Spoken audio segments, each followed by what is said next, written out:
All right, how's everybody doing tonight? Good to see you, Frank. Good to Gentlemen, see you, Johnny. You too. How you doing? I am doing outstanding, but I hope to get better later. You get to go out today? No, I did not. I got in at 6:30 this morning from work, and I got after I walked the dog, I got so busy that I ended up doing laundry and doing all this other stuff. And by then, I was like, I got to get some sleep. So I slept for about 4 hours, and then I got up. I ran some errands. So tomorrow for sure, I'm getting out there. How So about you, Johnny? How you been? good man. Just did a softball tournament with my daughter. So right now I'm good. Tomorrow morning, however, I might be calling 911. We'll find out. Oh, See how that yeah, goes. good. That's well, good. I want to be the first to say it. Happy Father's Day to you guys.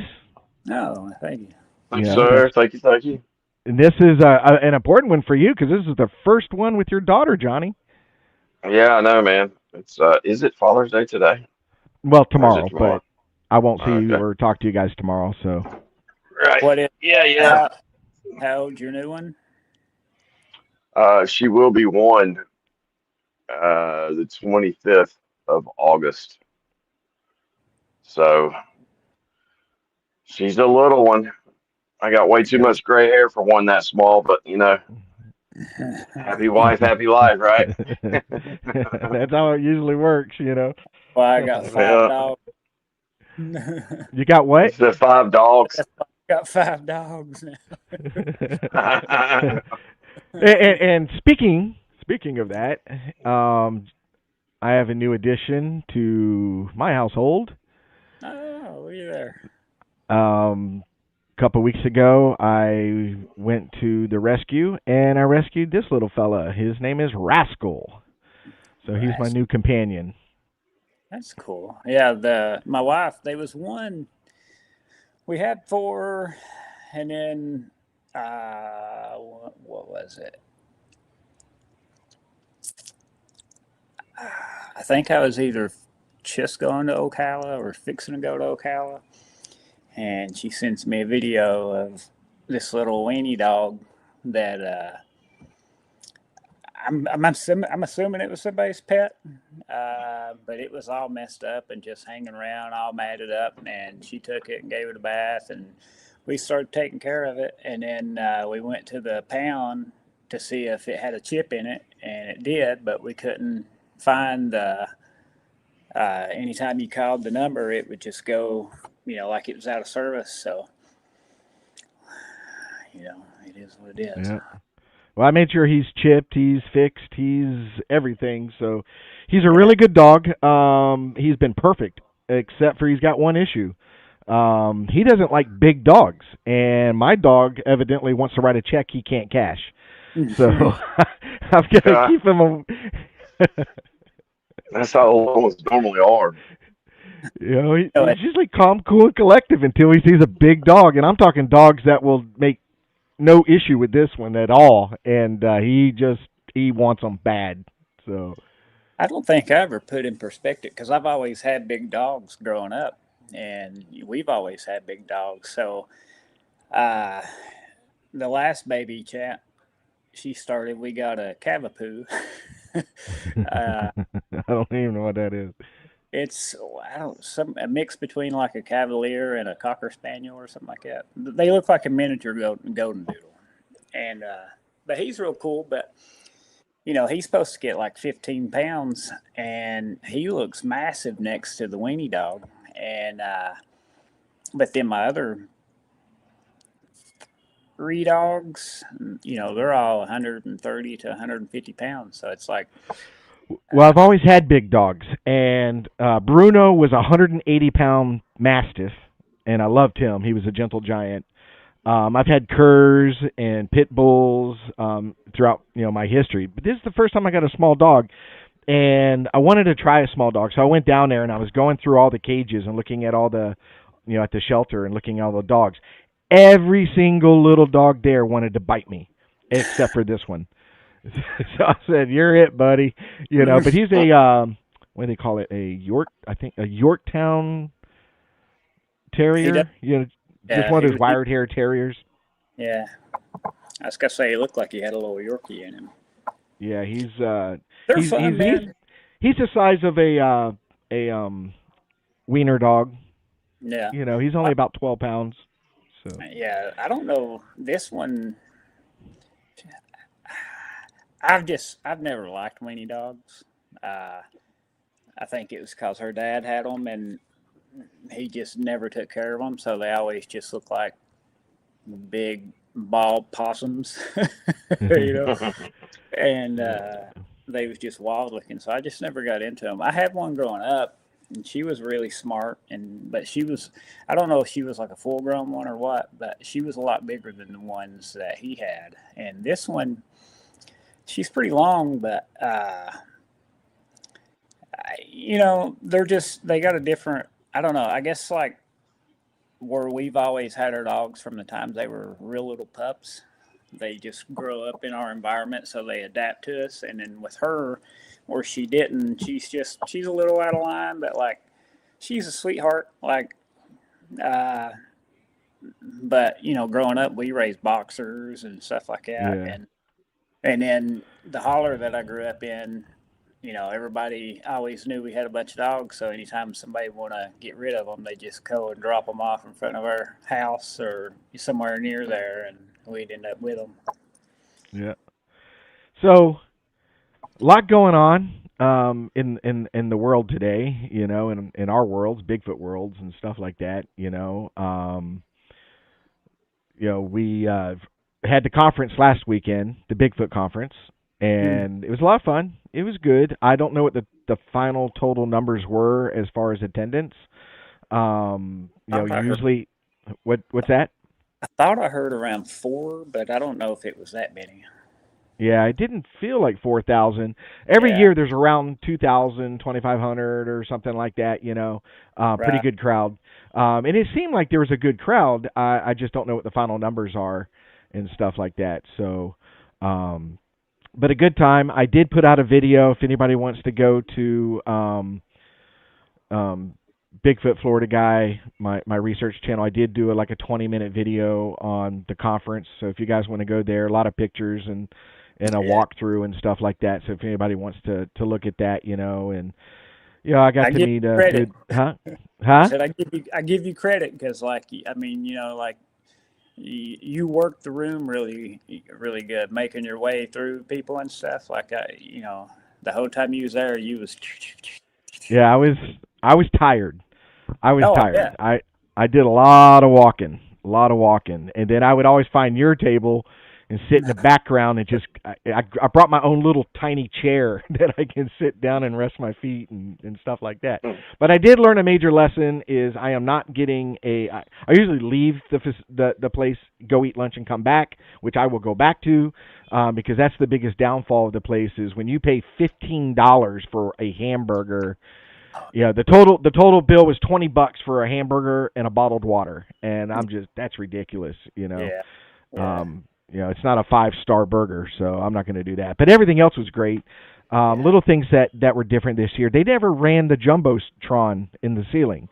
They I never thought that. turned it on, so you had to go to the other side to see who was on stage and stuff like that. Yeah, So the last few years that I've been to it, they have that in the middle going. So like even if you're back in that area, you can hear what's being said on stage and stuff. And where they have me work in the BFRO booth, I didn't hear nobody. I yeah, didn't know what none of them said. Uh, I mean, I've read a lot of them's books anyway, so it's like I kind of know where they're going with it. But uh, yeah, it was different. Like they didn't. It was definitely quieter. Uh, and maybe that's why I just didn't notice as many it people. was quieter. Yeah, it was It definitely was. quieter. Yeah, You know. I feel like So they had random booth people too. Like like I seen people in there selling jewelry and you know, I, to each their own. I just some of the booths that I seen in there, like they were. I don't know. I don't think they had as much as they've had previous. I made up the comment that I don't know if there wasn't as many vendors or they just spread them out so much further. Yeah, that could. Um So I don't know, but it was a lot of fun. But that was Yeah. the big thing. It was a last minute for me to go. I was not going to go this year, mostly due to the fact that I wasn't interested in any of the guest speakers. I've seen them all before, Right. so I wasn't interested in that. But I needed to meet with you and talk to you, and we'll get into that in just a moment. So I wanted that time for me and you to talk and get and hang out and stuff like that, and so that was important to me. So really, you were the number one reason why I went. Right. But I did get to network and talk to some people, so I got some shows lined up with some guests and stuff like that. But what I want to get into, and this is why you two guys are, on the stage tonight, is there's been a changing of the guard, and I wanted Johnny to be the person to officially, say something and welcome you, Frank. So go ahead, Johnny. Tell us what's going on in your world. Well, first of all, I like the intro. If Funny story about that. I had a lady on one of my videos tell me that she hated my music because it was like hard rock or whatever, and I'm like, ma'am, but I didn't realize that. She just said she hated the music, Right. Mm-hmm. and I'm like, well, I don't know what to tell you. That's probably not going to change because I don't put a whole lot of stock in that or whatever. It's just background music. She was like, well, I'm not going to listen to the hard rock. It's terrible. And if you don't change it, then blah, blah, blah. Well, I hadn't used the hard rock stuff in like 6 months. She was watching old videos and I already changed the music. It was Right. like people get so caught up in like these little things. And she literally It, thought that I was just going to change all my videos to music that was going to make her happy, I guess. But anyway, your intro, if nobody noticed, I'm not in the intro. It's just Richard and it's Frank, and that's because I am retiring from the podcasting game.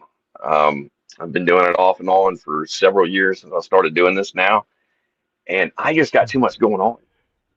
And I've enjoyed it. I've enjoyed the people that I've met, but I'm also, and really, the biggest part of that is I'm going to start opening my property up to other people.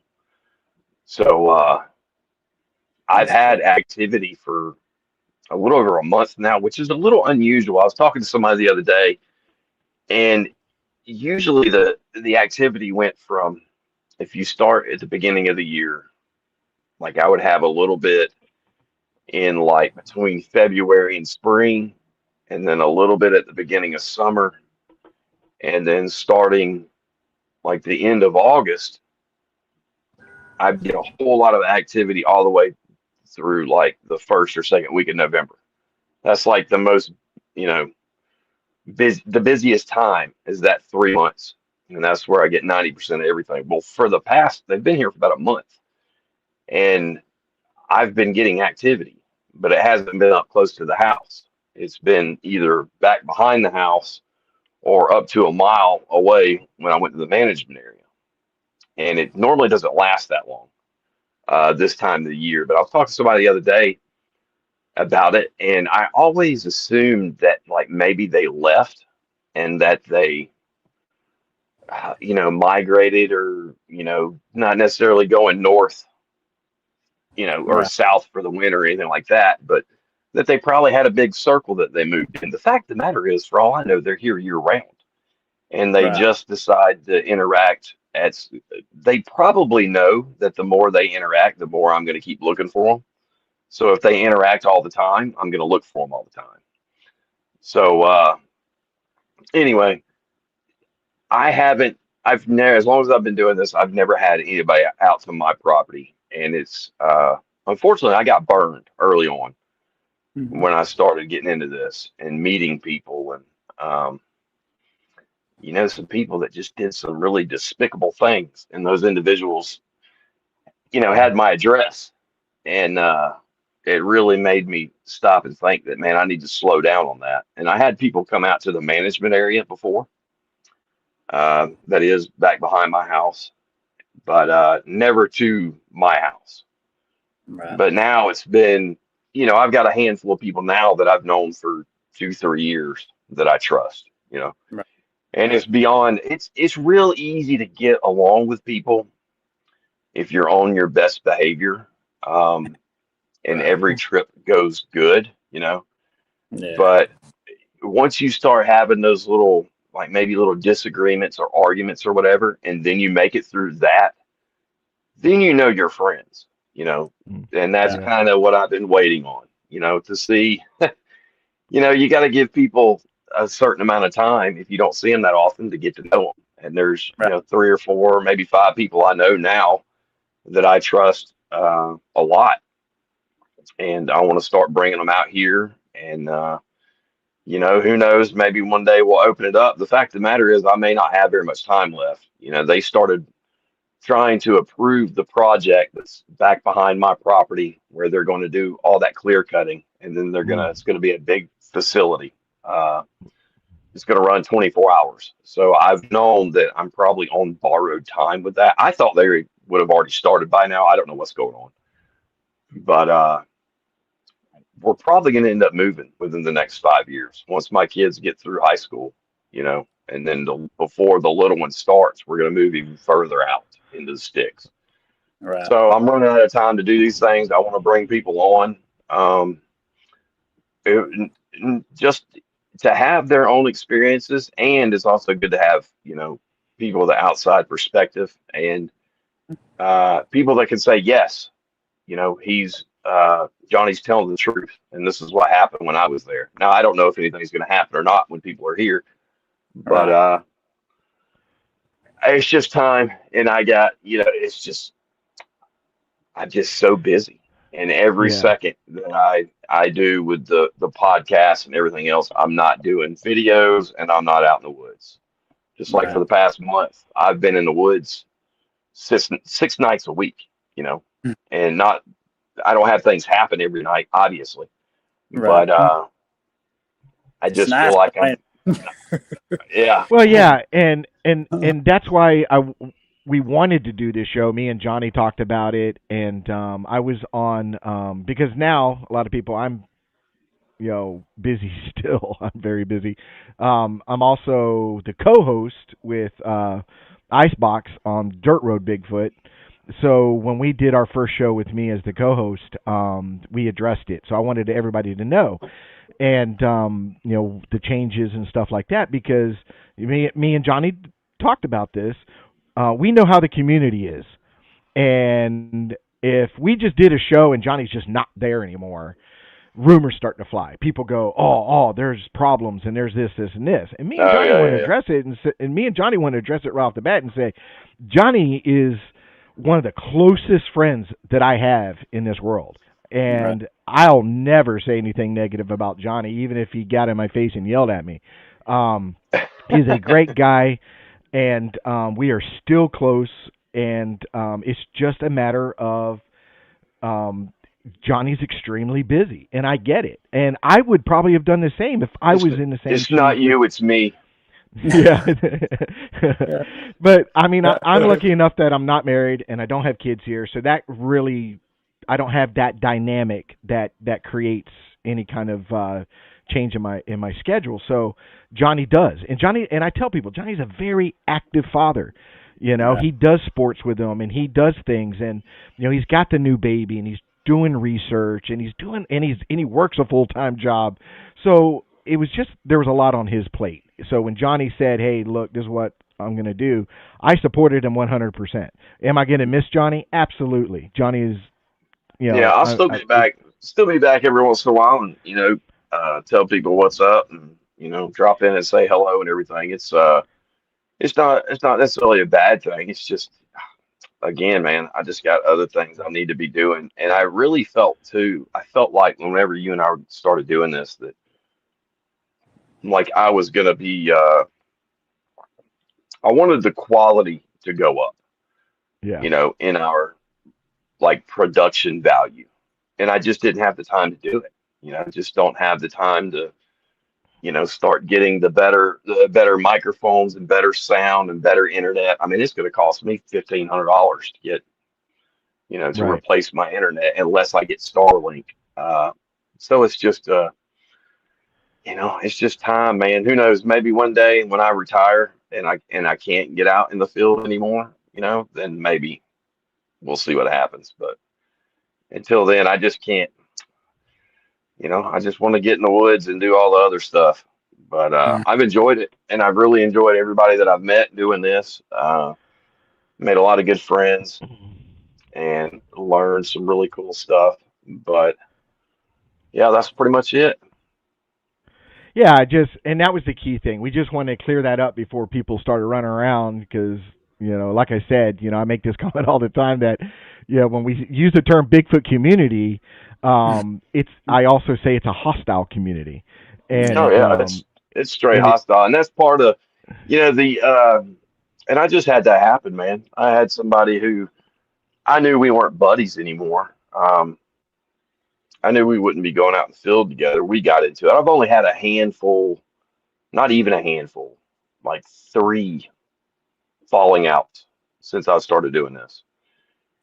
And one wasn't even really that bad, and I thought that we were at least he was still liking my Facebook post and stuff. And then I found out from somebody that they were just trying to sabotage things, behind the scenes. And I'm like, dude, right. what a coward. What an Yep. absolute coward. And you know how it is being in the military. Uh, Mm-hmm. when we were younger, before my bones were brittle, you're you're friends with someone, and then you have an argument, and then you beat the shit out of each other. And then Yeah. after it's over with, you can walk away and say, all right, we resolved that. And that's the caveman way of doing it. But But you can't really do that anymore. But I'm not really like that, man. I don't I guess once I end things with somebody, I don't go on to try to, I don't know, sabotage things or hold a huge grudge. I mean, there's one dude I can't stand that um I would probably fly to pee on his grave. No, I'm just kidding. It's not that bad. I'm just kidding. No, but yeah, it could be rough, man. The community itself is you got to Yeah, watch it, and and we there are did people really out there doing well. some crazy things, man, Oh, stealing from absolutely. each other. And we've witnessed it. We've witnessed some crap, Yeah, it, and it and blows. and like I said, we addressed it, and we did really well where we never called anybody out, not by name or anything like that. It was always in a random sense, when we talk about the situation, you know what I mean? So we don't call anybody out. But I tell you no, what, the bad sometimes thing I'm about tempted. that, yeah, the bad thing about that is when you do have a falling out with somebody, and I decided a long time ago, even after a really bad one, uh, I was tempted to use my platform to tell my side of the story before they did. And Mm. I thought, man, what kind of, I am not 16 years old. I'm not Right. going to be able to, it doesn't matter what I say. It doesn't matter what the truth is. People who are friends with certain And what? individuals, when they find out you're friends with other individuals, I've been Mm. given a list before back when I first started. I had somebody who I gotten to know or whatever, and they went through my Facebook friends list and said, "Hey man, you might want to check off these people right here because our group does." And I'm like, "What? You're gonna give me a list of grown adults as a grown adult to not talk to?" You know? Right. I mean, You it's know, and just I'm kind of guilty of that because there are certain people out there that I have gone to other Facebook pages and said, "Hey, look, if this person, you know, joins your Facebook page, you might want to either keep an eye on them or remove them." And it was a particular guy that was really just looking for money, and he yeah, was putting out yeah. evidence that was an absolute joke. Well, there's a And difference. There's a difference between people that are like that steal from people or they're hoaxing or lying, and then just people you just don't like for personal right, reasons. You know what I'm Mm. saying? There's a big difference in that. If there's somebody who I know is doing something, uh, stripped. I know a dude right now that's got a massive platform built on complete and total theft. yeah, I mean, it's just and it's over and over again. And I don't want to be a part of any of that stuff. I don't like the. I don't have no time for the drama part of it. You know, I've not been in this nowhere near as long as you all have, and but what little time I've been in it, I've kind of dove headfirst, and I've seen, and I understand all the different rabbit holes that people try to go in with the Bigfoot thing, but to try to tell me or uh, I've always been the type I judge people based off their character. So like it's there's people that I wouldn't want to go out in the woods with, and if I had to, like I'd make the best out of it. But I've been in it long enough to where I have been around people that I'm like, all right, this was all right, but I wouldn't do this again or go out with a certain person again or and everybody has their own techniques, but when it comes back to adults uh, bickering and putting people down. And I understand if somebody's coming in to try to sabotage something, if somebody, calls them out or whatever, but like just because you either didn't have a great experience or something went wrong or just whatever the case is, for somebody to get on there and just completely dog people and stuff, it's mind blowing to me. But it's also like when I first got into this, I would get on there and I'd read people's comments about stuff, and I was like, it used to drive me crazy. And now I'm just like, whatever. I Well, really Yeah. don't. my attitude, and I love this, and I'll make it very clear. So, here's the great thing about YouTube. If you go on my channel or Johnny's channel or this channel and you want to write a negative comment, Mhm. it actually helps our algorithms. As long as there's comments, it helps our algorithms. Two, you had to watch the show to have a negative comment. So my Right. response always is, "Thank you for watching." See what I'm Right. saying? Yeah. Yeah. So Yeah. I leave it open. And it's very rare that I delete a comment. I have. I'm not gonna lie. I have, but it's very rare. But if somebody leaves a comment or a thumbs up or something like that, the YouTube doesn't know the difference between a thumbs up or a thumbs down. Right. Okay, and they don't know the difference between a negative comment and a positive comment. So um, when people leave those, I'm good with it. See what I'm saying? It is what it is. You know what I mean? And so I had But no issue with it. I think a lot of it though it goes much deeper than just disagreements. Like you may not like how this person uh, does stuff or whatever. Like it goes to a jealousy spot with a Yeah. bunch of them. It's Oh yeah. Oh weird. yeah. It's weird. I don't know. Like and I get it. Like people want to get famous and stuff, but it's not. That's like very rare. And I knew coming into this that I had no real interest in going that route. As far as like, we all know someone that's that way, and I don't know. I guess like I said, it goes back to character. I can't force myself or act like someone other than who I am. So, Yeah. uh, if you're gonna Well, like me, cool. If you don't, that's cool too. Like I don't. Well, what there's goes there's a along lot of. what? Yeah, go ahead. Go ahead, Johnny. I was gonna say, after doing this for a while and being on YouTube and watching other people, there are 100%. There are things that you can do to try to make the more people happy.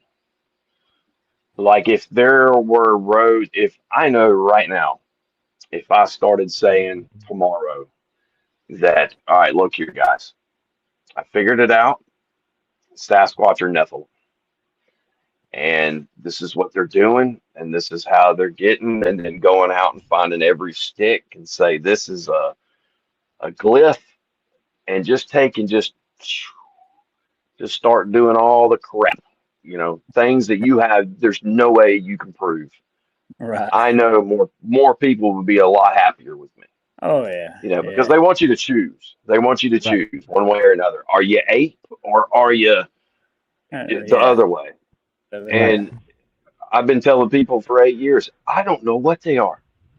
All I'm here to do is explain Yep. what I've experienced and what I can prove. Other than that, I can't, I'm not going to go in a different direction just to make a bunch of people happy because they want to Right. hear these certain things and they want to be, Well, but that honestly, you that's not how research works, though. Right. you hit it right on the head when you said I don't know. We've discussed this. That is the biggest issue with researchers is they always feel that they have to have the answer. They always Right. have to have an answer, and you hear them even at the conference. You can hear them talking, and then somebody will ask a question. They have the answer for everything. And with researchers would just step up and say, "Hey, I don't know. Your guess is as good as me. That's why we're out there trying to find the answers. But I don't know." See what I'm saying? Because it's pride. Pride Well, gets in the way. See well, what I'm see, saying?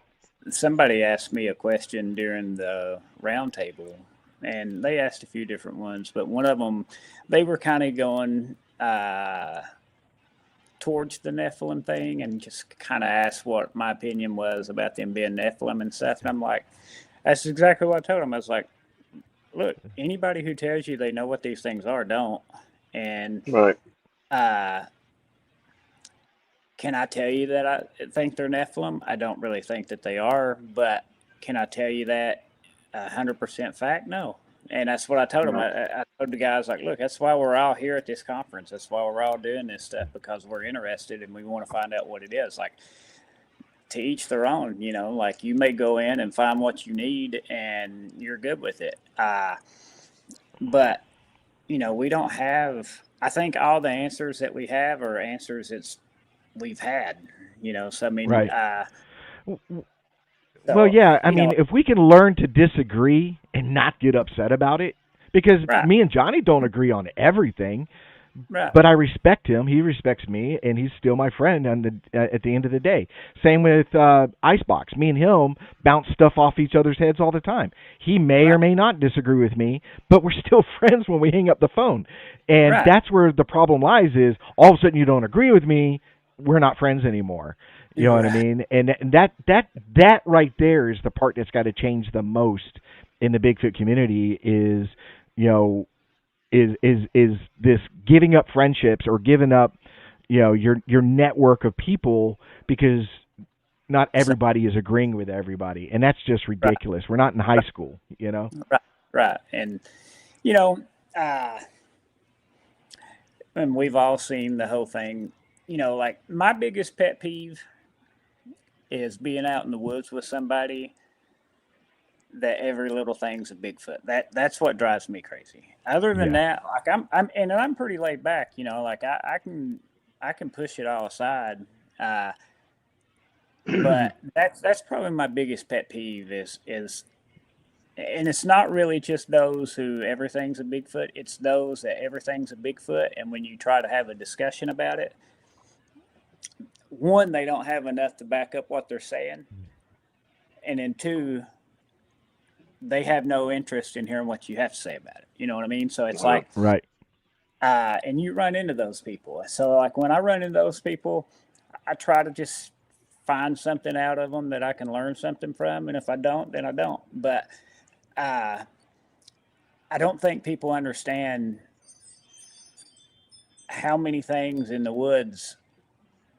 And it's not to say that what they've seen maybe not, may have been something Bigfoot related, but there's so many other ways. Like in my mind, it should be Bigfoot should be the last thing that you should pick. And if I can prove it any other way, then it's up for debate unless you see it happen. And but to each their own. It's going to be fun. I'm gonna have fun doing it. Yeah. Seminole brings up a good point. He says every fallen tree is not a structure, and he's so right. And I Right, see it all the time where these people show these sticks on the ground as hieroglyphs, and sticks fall. They right, fall every day. And I always make this comment that when two sticks fall on the ground, they're always going to, and they touch each other, it's always going to be a T, an L, or an X. See what I'm Right. saying? But it doesn't mean Bigfoot is leaving you a sign or something like that. And you bring up a good point. Try to debunk first. Hmm. Try to Right. figure out what other possibility it is before you start leaning towards Bigfoot.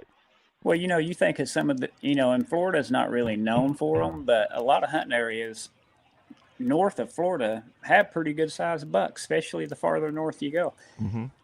You take some of these bucks that get spooked and just take off tearing through the woods, they're going to tear branches and break branches that are head high or, something like that. So, I mean, it's just those little things that I don't think a lot of people, uh, I think they're wanting it to be Bigfoot so much that it's a Yep. Bigfoot.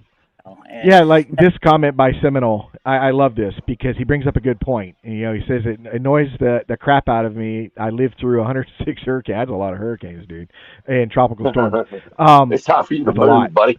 I'm born and raised here, and I ain't been through that many. But he brings up a good point because when we had the last few hurricanes that came through, it really right. devastated the area I'm in. So when I go in the woods, I disregard everything that deals with a Yeah. tree. I Right. No, disregard dude. every bit of it.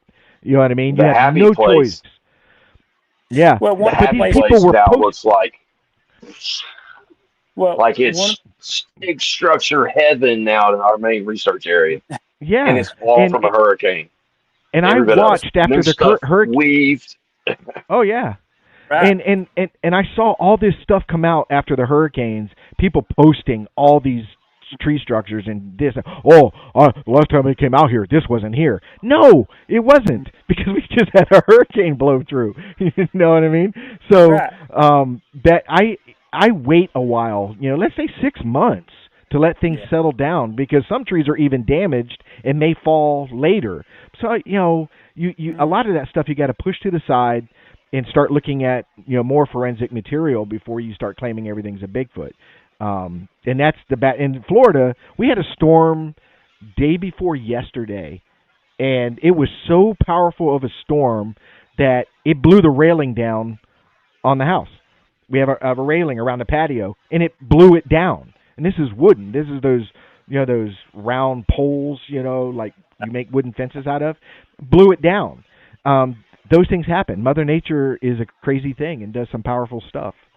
Well, and that's what I'm saying. I've been out in South Carolina on a few BFRO trips, and I don't, maybe it's just the time of year, but like the times that I've been there, it's in the fall, everything's dead, no leaves on trees or nothing like that. But the wind is so crazy, and they're just sitting there twisting and hitting each other nonstop and breaking branches, and everything's falling around you. And it's like, I don't even attempt to look for structures during those places, like, because No. they're everywhere, Yeah. and who's to say that this storm didn't just blow that through there? And for me, with a structure, it has to be something that really stands out. Yep. Uh, I tend to agree. I actually that book I just read, I was reading a part where they was talking about this thing. You know, when you the tree branches that are twisted, Right. uh, it was talking about this thing out in Folk that had came in and attacked one of the cows, and when they found the cow, it was like it had grabbed each end, like both sides of the back end, and when it twisted clockwise on this side, it twisted counterclockwise on the other side to the back of the cow's hind quarters or whatever, and just ripped them straight out. And but one, like the immense power that would take. Yeah, I think it Right. had like, uh, but the fact that as soon as it grabbed these two big things, it's twisted, you know. And when I read that, it made me think of the twisted branches and stuff, and that makes sense. I was like, oh, okay, well, that a lot of the trees that you see would be about the size of a cow bone like that. But I mean, it was just like, man, like some of these ones that are just barely flipped over or cracked or whatever. Like, I mean, when we was up in British Columbia, like well, they was one maybe 10 foot high, and they was like, "Ah, y'all can't do that." So we pulled the tree over and broke it. And when it popped up right where the other one was snapped at. So who was to say it's somebody like us or somebody had been through there and just didn't do the same thing? Because like it wasn't that we were trying to measure it; we just pulled it down where it's comfortable enough to break Right. and swung back up. It was lined up perfect with the one beside of it that was broke. And walking by it, everybody that walked by it was like, "Oh, look at that tree break up there." Like that had to be a Bigfoot. No human could do that. And we walked straight over there and did it, and it popped up exactly where the other one was. So I mean, like we just showed that somebody could do it. But there's some that I can't explain. But it has to be a pretty standout tree structure and stuff, though. Yeah, I just Well, I we had a also have a discussion. lot of things. Go ahead. Go Go ahead, ahead. Johnny. No, man. A We lot of may these not see you for a things while. are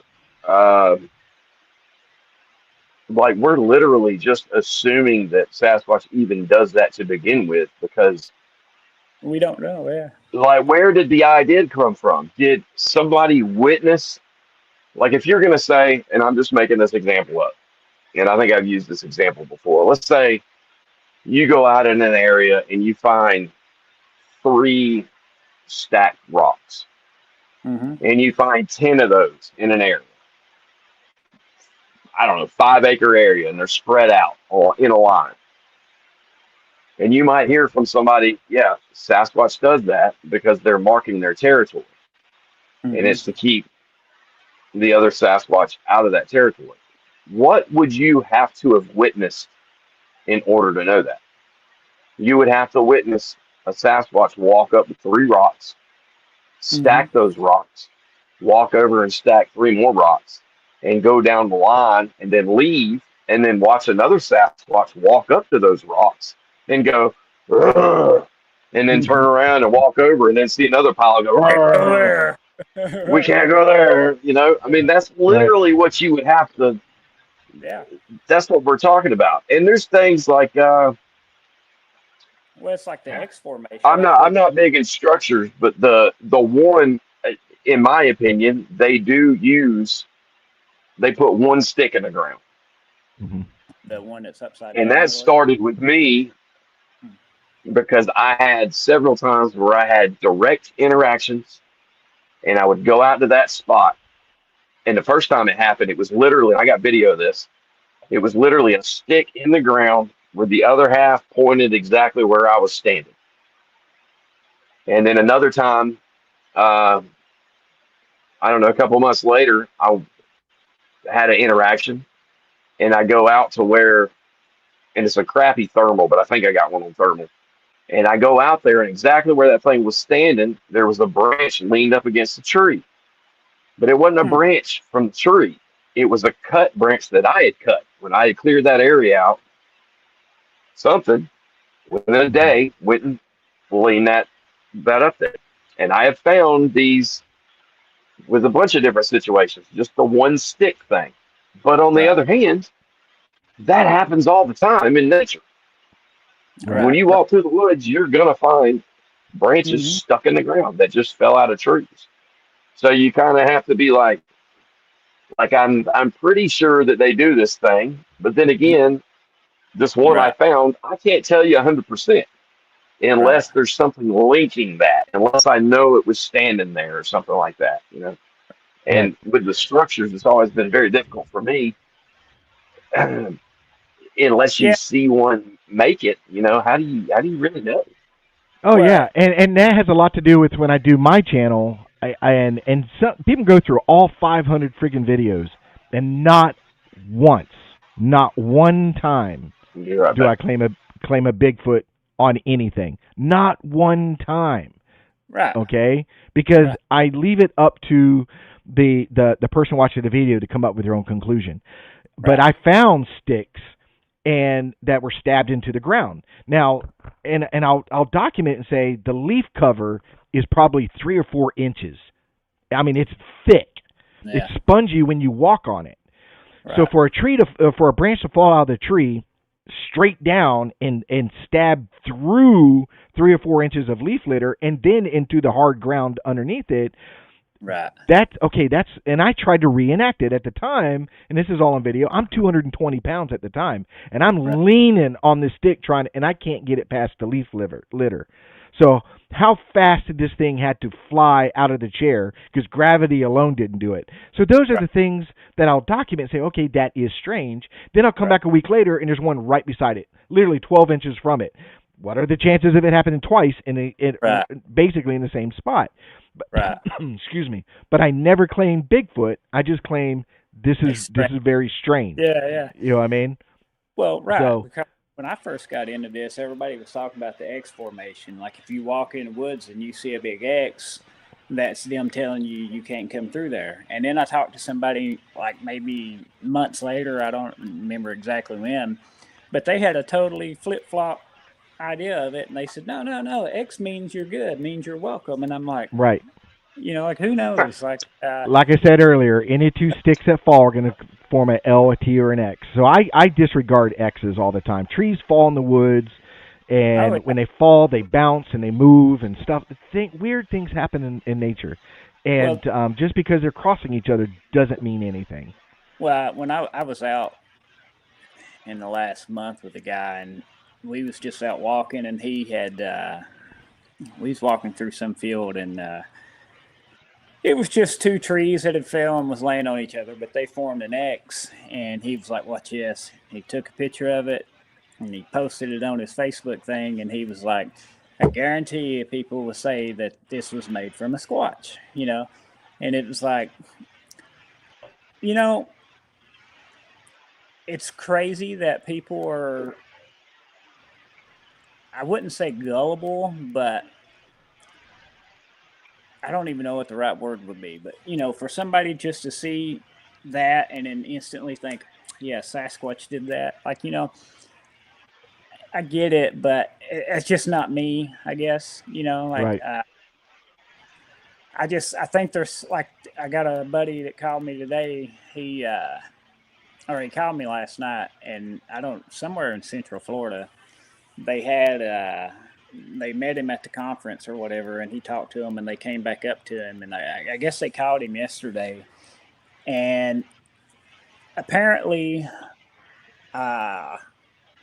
this thing keeps coming out of the woods and smacking their house, Mm-hmm. And I think they said it might be something similar to what Johnny's got going on. They either just built some stuff across the road or something, but, and I told him, I was like, well, look, man, I was like, if you get to go out there and look at it, look for any type of prints, look for trackways coming in and out of the wood lines, look at different angles of where it's supposedly hitting to see if you can see, if you look at it from this angle and then come over here and look at it from this angle and stuff just to see. Because, you always hear the thing that when they touch stuff, it leaves like a residue. I was like, see what livestock or anything's around, see what water's around, see, just take in the area and really search the area. You might find hair, you may not, who knows? But apparently the thing has hit the house a few times, and the last time it broke the side paneling. Yeah. And he says it's pretty high up. I'm waiting to see what he says, but it's like, something like that. If you're sitting in your house and all of a sudden something smacks your house and you walk outside and, where you heard this noise and there's a big old broken spot, something obviously hit your house. But it's stories like that even if you go out there and nothing happens, that's intriguing because, yes, we've heard the house and buildings and stuff getting hit, but to me, it's like, what is there? Are they pissed off because there's construction going on and they're just taking it out on the houses? Are they getting ran out of their area? Like what would make them as secretively and stuff as they move around and stuff? What would make them want to come up and continue to hit your house. Like that intrigues me. Right. Not to say And that it's that's a common Has thing. We there hear that has quite a there been bit. other stuff happen besides that? with neighbors in the vicinity. Yeah, I the The people the that way live. it kind of seemed like to me with my situation, because it started at my neighbors, and it got so bad for the first year that they were literally they were calling the sheriff's department like every 2 weeks, like they were harassing the hell out of them, Right. and they were a little aggressive towards me at the beginning, and then it was like once we had our interaction where it threw rocks at me and growled at me, and I quit being aggressive because usually when there was a one bump in the night, we'd all go running out there with guns and flashlights. Right. Right. Right. And I quit doing that or being aggressive once I figured out what it was. And I don't know if this is right or not. What it felt like for at least the first year is they were testing us. They were testing to see what our reaction was going to be. And the Right. only thing I could figure is they had decided for whatever reason that they wanted to be in this area. So And with they needed to figure out if who we was run cool. across humans in this area, what Right. are they going to do? Or Right. can I stay here? That's what it felt like to me. Am I right? I have no idea. It's just kind of Right. what it felt like, and it's Right. how the it went from being super aggressive over there. Then they turned their attention to me, and it was aggressive, and then it just became playful, and it's been like that for years. And now it gets more regular and intimate. Now I kind of know where they're going to be. They don't try to like sneak up on. Well, I can't say that anymore. But that's just kind of what it felt like to me. I don't know that 100%. But Right. like you said, I don't know why. Why else would So something just all of a sudden? Right. yeah. I wonder if I it's want got. to jump to a question that Patrick had put in earlier. I started, because he had a question, so I'll put that up. Um, do you think the thermal game cameras they're making make a difference? I'm big on thermal. Period. I think thermal is a good thing, but it Dude, has I its didn't I didn't know limitations. they were making thermal game cameras. Yeah. That's freaking awesome. Um, I didn't realize that. yeah. Just another thing I got to spend money on, right? I did. I didn't know they was doing that either. I think that's Not sweet. thermal ones. Yeah. I Thermal wonder ones. what the sensor is. Does it have an infrared sensor on it, or does it stay on the whole time? Do you know, Patrick?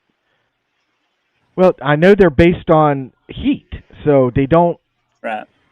They work different than like a night vision and stuff like that. So I don't know. That are. But I am a big fan I of think thermals is thermals. great. I think thermals are great too. But it also drives me crazy when you got five of you sitting in a circle and everybody's got their thermals out, because I'm like, and that's just me because it's like at that point I feel like for whatever reason I feel like these things are like, all right, we're not gonna, and we Oh, had that they happen, know. right, They know. They and we know had when they're being looked for.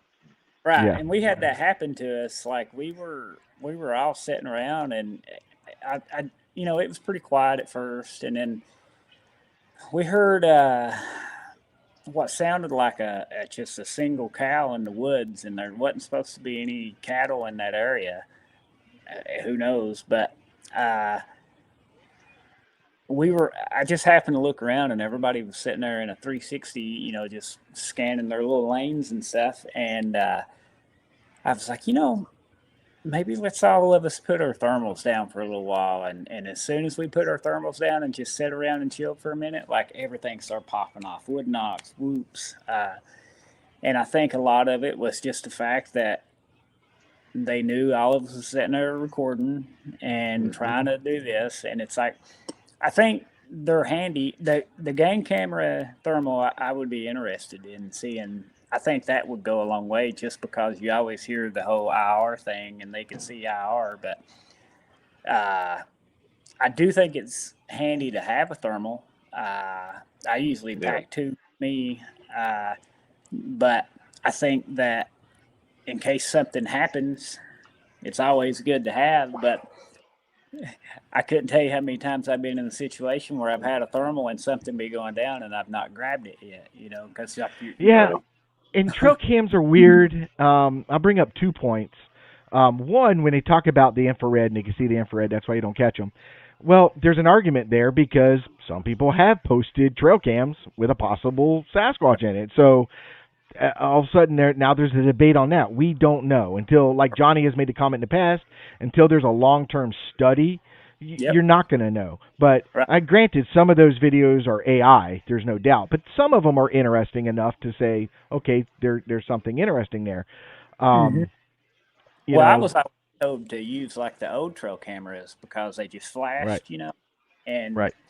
but you know, they was a part of me at one point thought they could see IR, and then I started going against it, and then I was like, nah, that'd be pretty crazy, and then somebody explained it to me as a predatory animal, where their eyes can see much better at night. That maybe it's not the fact that they can see IR, but it's just the fact that they see so well at night that they Yeah, see, and who yeah. knows? Well, and Patrick brings up a good point. And I do believe this too. Is deer can see infrared, but Yeah. here's the A thing: lot of it animals does. can. Yeah, Mm-hmm. but it doesn't stop them from walking in front of the camera because they Well, don't see that's it as that's where I a think threat. the It's not a that threat. that level of intellect. There's a jump. A deer Right. says, "Ooh, ooh, strange light," and a Sasquatch says, "No, sir, that's a piece of a Right, human put that there." They probably don't know.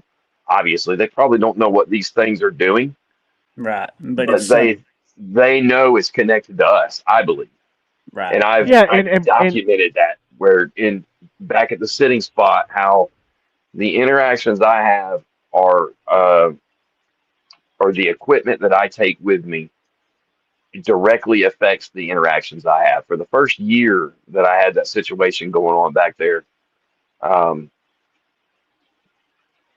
what was it, 2023? I had them run up behind me within about 15 to 20 feet 2 different times, but I was not using half the time. I was too afraid to take my thermal because I knew that they knew because I didn't want to be standing there like this. right, And even if I did, I would like put it up on my knee and turn it around and do that. And I was not using a night vision camera. And they right. ran up on me twice doing that. As soon as I started using night vision cameras and I would set one up behind me, Hmm. all that quit. They don't do that anymore. And I use night vision body cameras now. And Right, I'll get the throws when they throw an object, which is awesome to have on video. But I right. know they're not going to get any closer than probably 75 yards, you know? Hmm. right, So right. you Well, just kind of have to. yeah, yeah. No, the story that made me kind of reverse back to it was I think I was watching the Salus Sasquatch people, and they were saying something. They were up in Washington or whatever, and they had heard these things around, and apparently it was a big male back up in the distance, like up in the tree line, and they was two juveniles apparently that would come down and run around this person's car and just mess with the car, and like he wasn't in it, but he ended up apparently seeing them and catching them, and it was just at that time of day where it's getting dark, but it hadn't went dark yet, and he watched them for until it went dark, and then the next day they came and was doing the same thing, and he said that they act like they didn't even know he was there, and then it got dark enough to where he hit like the hour on the first setting, and he said as soon as that thing clicked and turned on, both those sets of eyes turned and looked at him, and they all took off, and they never came back the rest of the time they were Yeah. there. Yeah, It's my thing, odd. the tool that I think once it's perfected and is more fine tuned and detailed will be lidar. And you already got planes flying with lidar, especially over South America and stuff, looking for different hidden temples in the jungle and stuff because it picks up terrain. Once it hits Yeah. the ground, it gives you a printout of what the ground looks like. If they can Right. fine tune that to also pick up animals, let's say for example, a bear or an elephant or something like that, some of large mass, and says there right, what's that right there, and the guy can say on lidar, well that's a bear or that's an elephant or something like that. Right. Once it can get to that point where it's not just ground that it's picking up, but it's picking up things around it, Right. you can take a plane and cover 10,000 square miles of forest in just a matter of a couple hours in a plane. Right. It's not there yet, and who knows will it ever get to that point? But I think lidar is a really big breakthrough. You know what I mean? 'Cause Well, it's I already told you picking up. about those. I talked to the guy that, man, I almost had him, but they make ground-based radars Right. that come in a backpack, and you set it up, and it covers 180 degrees, and I can't remember how far it goes out. I think it was something like 1,500 yards or something crazy. They had different ones, but it detects movement, you know, Right. on that radar. And man, I had him, and I just straight up sent him an email and said, "Hey, dude, this is what I do, and this is what I'm interested in. I know y'all make this." He actually called me, and I was shocked. I'm like, I can't believe this guy called me. And we talked. He's like, "Dude, I'll bring it out to you, and we'll set it up." And blah blah blah. I never heard from him again after that. I imagine he probably ran it up the chain of command, and they're like, "Dude, shut up. We got government contracts. Yeah. Right. Don't talk to this nutcase." Well, it's. I think another big thing is that new military night vision, where it literally draws a line around the body. Oh yeah. You see what I'm saying? And there's no hiding from it. And it does. I think people. I know thermal is the latest and greatest and everything, but I think like Generation 3 white phosphorus night vision. I think that would be amazing because Yeah. out of everything, you cannot hide your eyes on night vision. Yeah. If they look Right. at you, you're gonna get them with that, and it's high quality stuff. And they don't make actual not digital stuff like the actual analog night vision. They don't make night vision devices that actually record, obviously, because they're not analog, but they make a little camera that goes in them. So it will record everything that unit sees. You know, somebody's got the money. I think that would probably be a really good.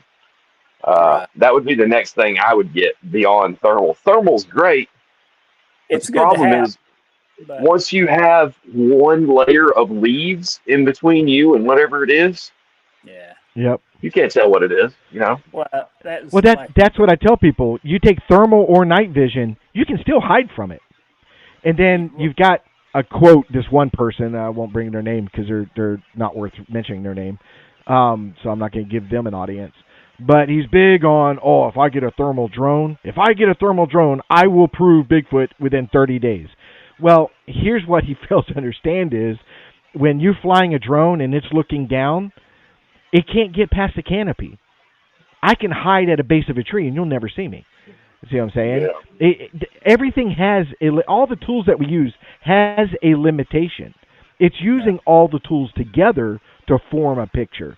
See what I'm saying? But there is no one do-all, tell-all piece of equipment that's just going to give you the flat-out answer.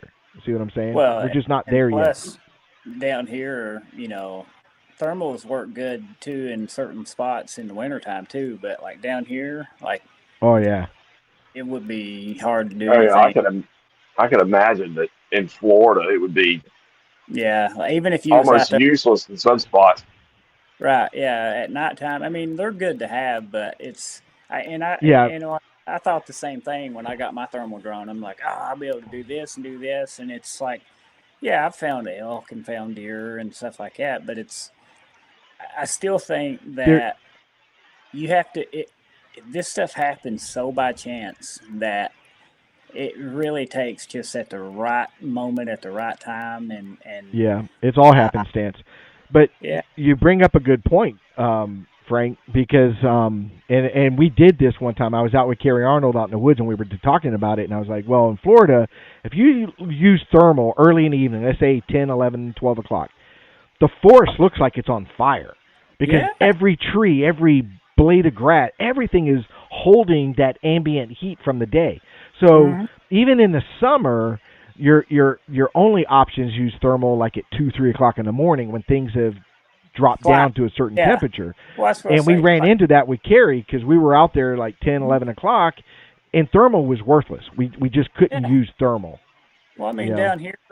down here last night it was what 90% humidity and 92 degrees. Like I mean, you can't do nothing with that. Like you have to.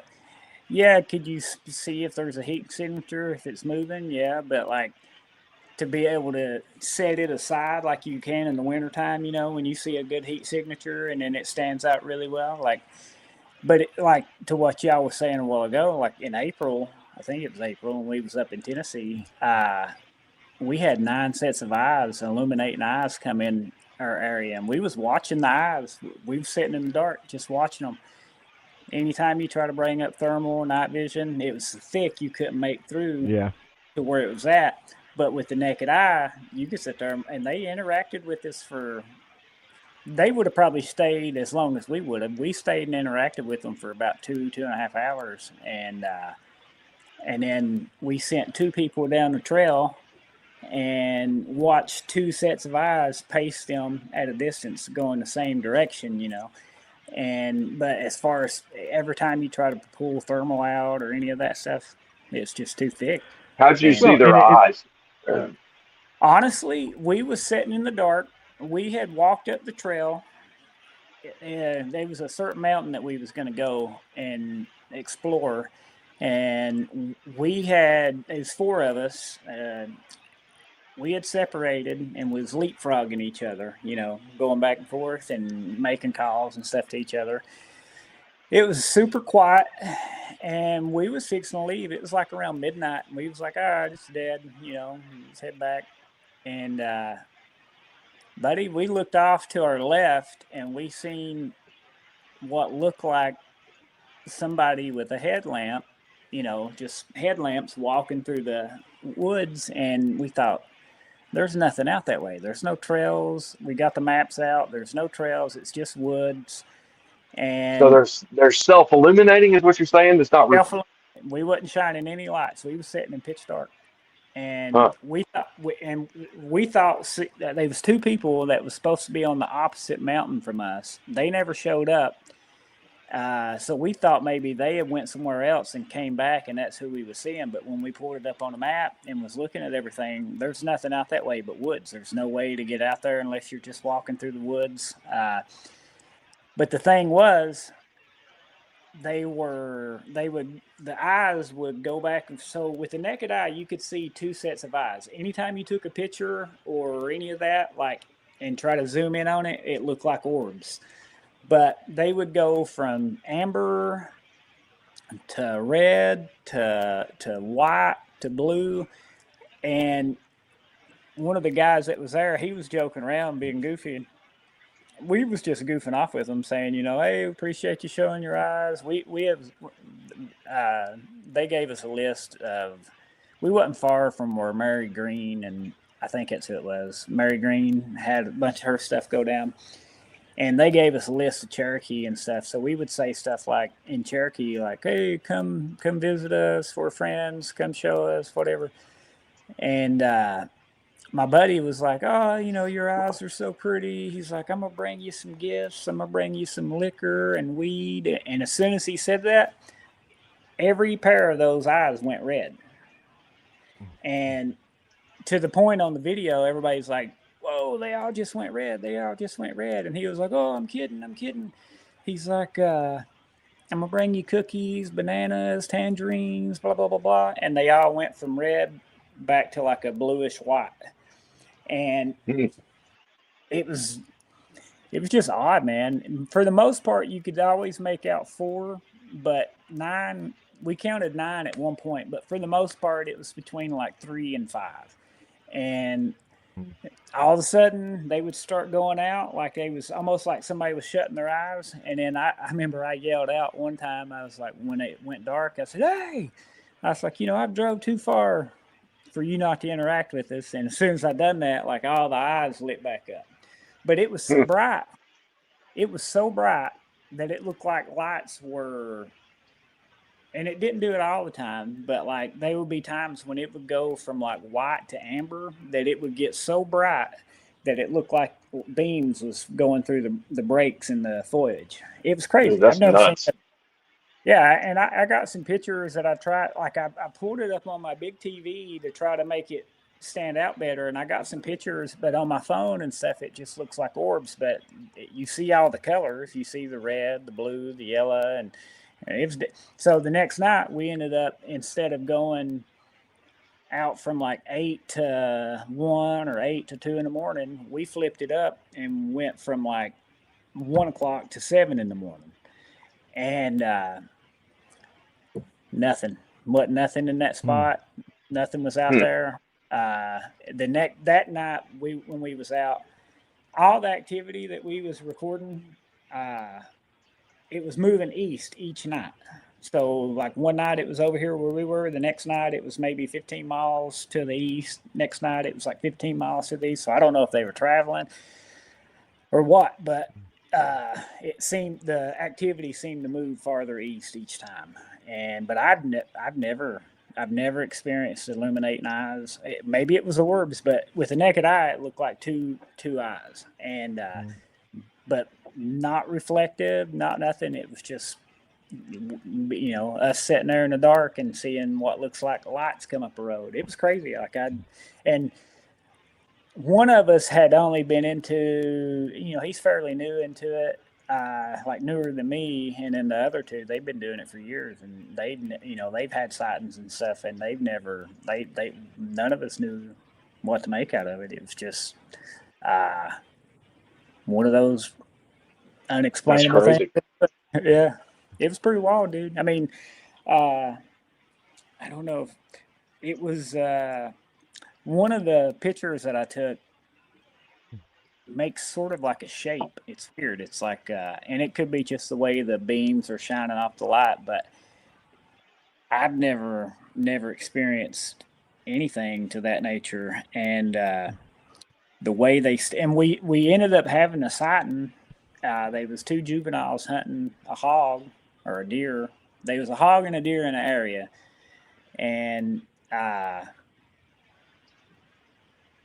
you roll up, and there's two sets of big red eyes. One's a little taller than the other one. And Mike Hink and Lori Wade jumps out, and Lori takes off running towards it. And all of a sudden, she falls out like she got zapped. And the guy had just literally got this thermal. This is like the second day he had it, and he just started pushing buttons. And luckily, he snapped a decent picture, but you can totally make out one. There's two of them standing there, and one's a little taller than the other one, but the shorter one looks like it's facing you, and you can see like the head and the arms and the legs, and you can totally make it out. But on the in the woods behind, on the opposite side of the road, they believe the guy that you can make out what looks like a face. I don't really show it much because you could probably say it's pareidolia, but given what is in the other picture and then showing you what he saw, I guess when it kind of made sense. But like, so what the theory is it was a big one teaching the juveniles how to hunt. And then we happened to just run up on it, and then Lori jumps out and runs towards the juveniles, and then apparently it zapped her. Uh, she was complete. I mean, she like just fell flat on her face and was out of it. Like she's, I mean, you could tell she was out of it. She was cussing them out, like, "Why you do that to me, you MFers?" Uh, she was, but she was completely out of it. And I've seen her go out a couple of times. I don't know if you can see that, but that's a Oh yeah, picture. You see how bright that is? that's right. That's coming from about 75 yards, and that is on my phone where I zoomed in and tried to take the picture of the eyes. Now, with the naked eye, that was two eyes, but with the picture, it looks, I mean, Dude, that's it's, bright as hell. yeah. And that was another That's one. definitely not reflective. No, yeah. Like, uh, one of them, it's more white, but it's got like a diamond shaped pattern with like an X going through it. Like, But yeah, I don't know. Hey, I'll be right back, fellas. I gotta go help Nikki. She just got Yeah. home. I'll be right back. Yeah, but I'd So yeah, never I seen. wanted to jump in real quick, and because there are people coming and going. Just to clarify everything that Frank is. This is the last show with Johnny. That's why we brought Johnny on, and so we're just having a discussion because we're gonna miss Johnny. And Johnny was one of the me and him made this created this podcast. So, but Frank is going to be our co-host from here on out. So I want to introduce Frank and let people know. And Frank is a investigator for the BFRO. And just to give you guys a background on Frank, just a little background, he could tell you a whole lot more about his background. And the reason why I called Frank and said, "Hey, would you be interested in being my co-host?" is number one is I like Frank. We've met each other, we've talked. I like Frank. Second, he's a veteran. I'm big on veterans, and Johnny's a veteran. I'm a veteran. He's a veteran. So I kind of wanted to stick to that a little bit. But third, he travels. Frank goes places looking for Bigfoot. He's been to multiple locations throughout the United States. He's been to Bluff Creek, and he's also, pulled up his bootstraps and said, "I'm going to go to Canada and I'm going to meet with Todd Standing and see what that's all about." He spent the money. He spent the time. I don't know how he does it, but that was why I thought he'd be a fantastic co-host, because he brings that investigative BFRO aspect to the Bigfoot subject. So just to let you guys know why Frank is my co-host and stuff like that, and we're gonna miss Johnny. Johnny is, like I said, my closest friend. Frank's gonna become one of my closest friends. Yeah. So I just want to let everybody know, because we didn't get to that part yet. But if you want to talk a little bit about that and your experiences and where you've been and things like that, because he's going to bring a lot of knowledge. He doesn't have to do it all tonight. As he co-hosts and we do these shows, he can bring in that knowledge and bring in what he's experienced and stuff like that. And on top of that, we're back to doing the shows on the weekends, because that's convenient for Frank. It's convenient for me, and so we'll start doing them on Saturdays. If we miss a Saturday, then we'll be it on Sunday. Gonna go back to a 2-week format, and Johnny will tell you it's just the best way to do things, because it just frees you up to do other things and stuff like that. So, but Well, this is a good spot to hand off the torch, then, fellas. I'm gonna go ahead and go and let Frank No, take over and introduce yeah, himself. And I appreciate it. I mean, hey, man, I'm honored that y'all asked me and stuff, and I hate to see you go, but I totally understand it. I couldn't. I don't know if I could have another kid right now with a bunch of oh dogs. yeah, she Like wants another one too. So I know, you, it blows my mind. I was already on you when you were you're in your 40s having a baby, and then you yeah, turn around and tell me she wants another one already. I'm like, holy crap! yeah, I'm 46. She wants to have another one like within the next 2 years. So that's like, Gee man, whiz. yeah, just explaining that made me tired. I was like, ugh. So, it, but that's it's what this show is no, so important, was to but bring you guys on so we can explain that Johnny is leaving for very good reasons. There is no yeah, animosity between me and Johnny. I love Johnny and I love his family. So, I think no, it's you know, everything's good. me and my wife talked a little bit about that too, because we were coming up on that spot where we were on that verge of having another one, and then it was like, man, like my kids are 16, fixing to be 17 and 14, and it's like it'd be That's such an exactly where mine are. right, it'd be such an Uh, age that I wouldn't be against it just because there's a lot of stuff. I was young when I got married and had kids, and there's a lot of stuff now. I guess would be different. I guess, but so it would be cool to go back and change some of those things. But then I think, man, I don't know. I got so blessed with the two that I got. I don't know. I'm afraid Well, to that's tell you. what we thought. She told me, she said after a week, 'cause we had, the boy and the girl, and she said, well, I guess I'm done. And not to get too graphic, I went and took care of things. Right. Well, 2 years later, she said, I don't think Good I'm call. done. And I'm like, well, Oh no. guess what? So I went and had it reversed, Right. and that didn't work because you wait, it loses. Like I can't remember what the percentage is, but the longer you wait, after the first year, once you get to your second year, I think it drops like 50% or something. Wow. Uh, who's that? That's Flat Rock. Flat Rock. So anyway,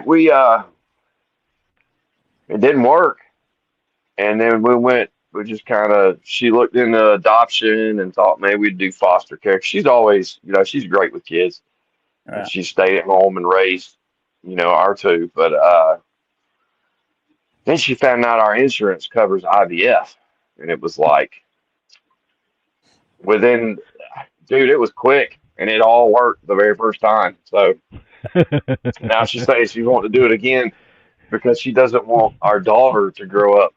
Because our two oldest, they're very close, Right. which is Right. great, which is awesome. Right. And Yeah. now I hear every night, I'm like, well, Evie won't have a You sibling gotta to have grow up. She's a gonna be alone. And I'm like, all of a sudden, this is my fault that we only got one pet. extra. Here's Great. what's going to happen, Johnny. Here's what's going to happen is y'all going to plan to have another one, and you're going to get triplets. Oh. Oh no, well, you can't. That can't happen during IVF. Thankfully, that's all very, very controlled. So, So your latest child was a Yeah, girl? until she sees them all and goes, "Oh, I yeah, love it's a them girl. all. I want them all." Yeah, I think that yeah, see I wouldn't that's put it past her. I think that's the reason my wife was so intrigued with having another one around now because we lost our first one and then we had our next two and then but she seems to think that the first one was probably our girl. So now Yeah, she's read into all this stuff and says, well, uh, with guys, as they get older, their testosterone drops and they're more. I guess having a girl is more common at that age. yeah.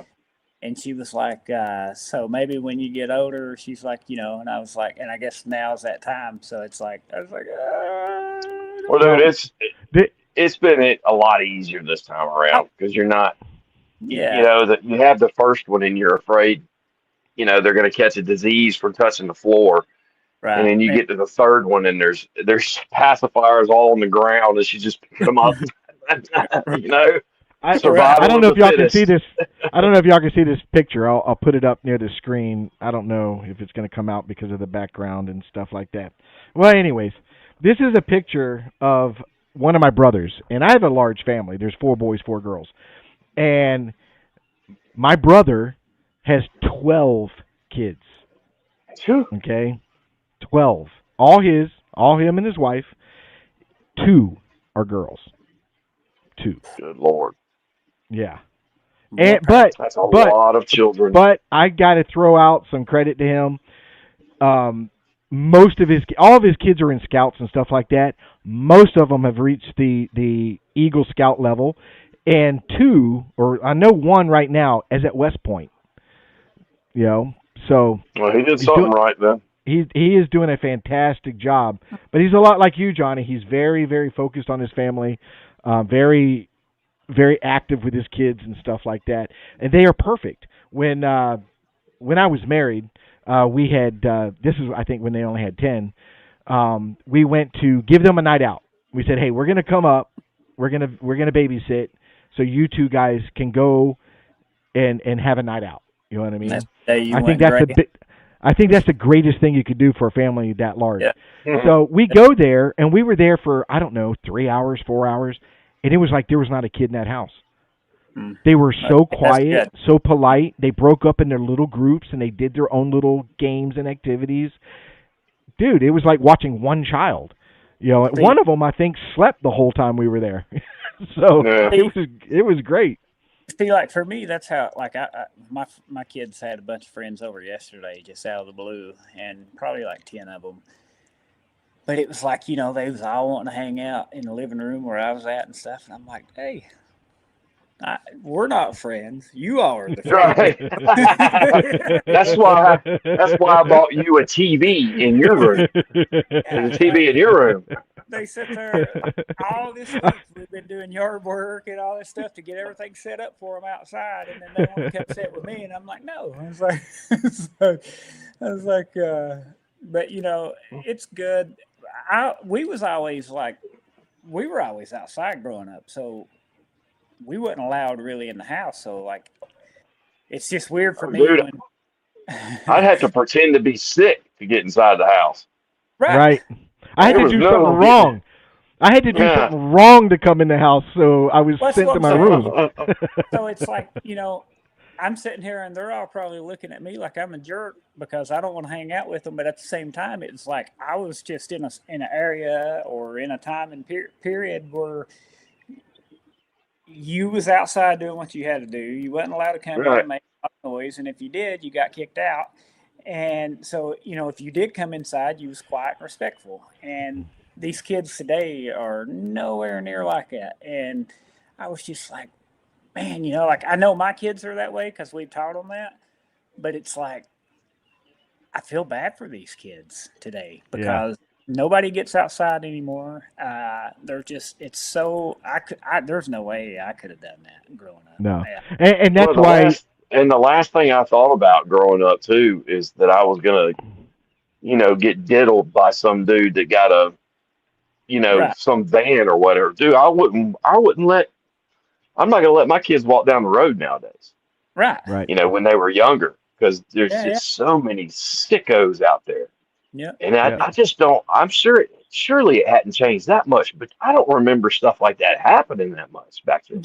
I thought about that too because it's like, I look at my life and how different it was from my kid's life, and I'm thinking, man, it's pretty dramatic difference. Oh, yeah.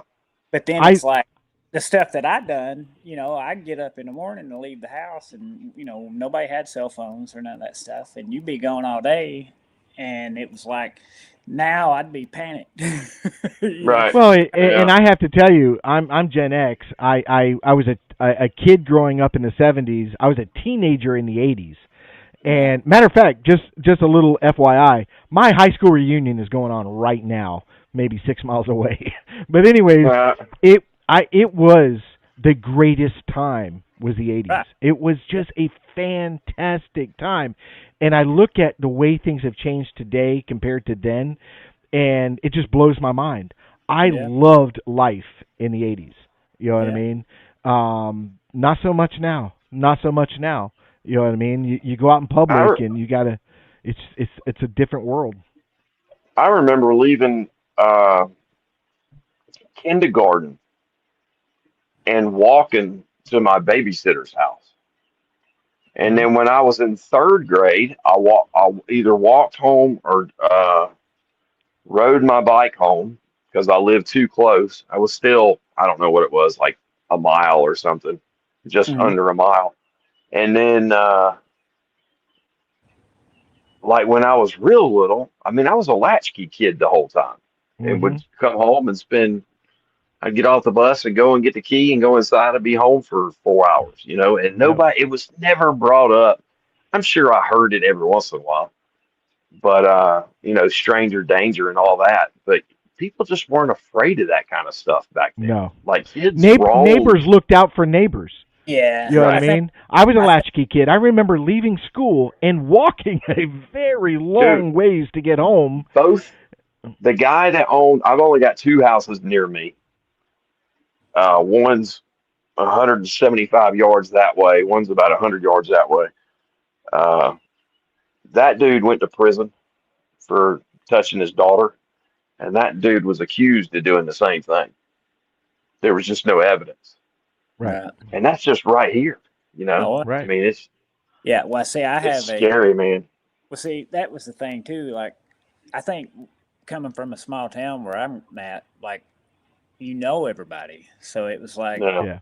Yeah. if you were out doing something like that, you would get found out pretty quick. But it was just like, I feel like the generations were a lot tougher and a lot different, but the creepiness, weirdo stuff wasn't as much of a thing as it is now. And I pulled up. I got this app on my phone. It's like Crime Radar. It's supposed to like tell you Oh everything yeah.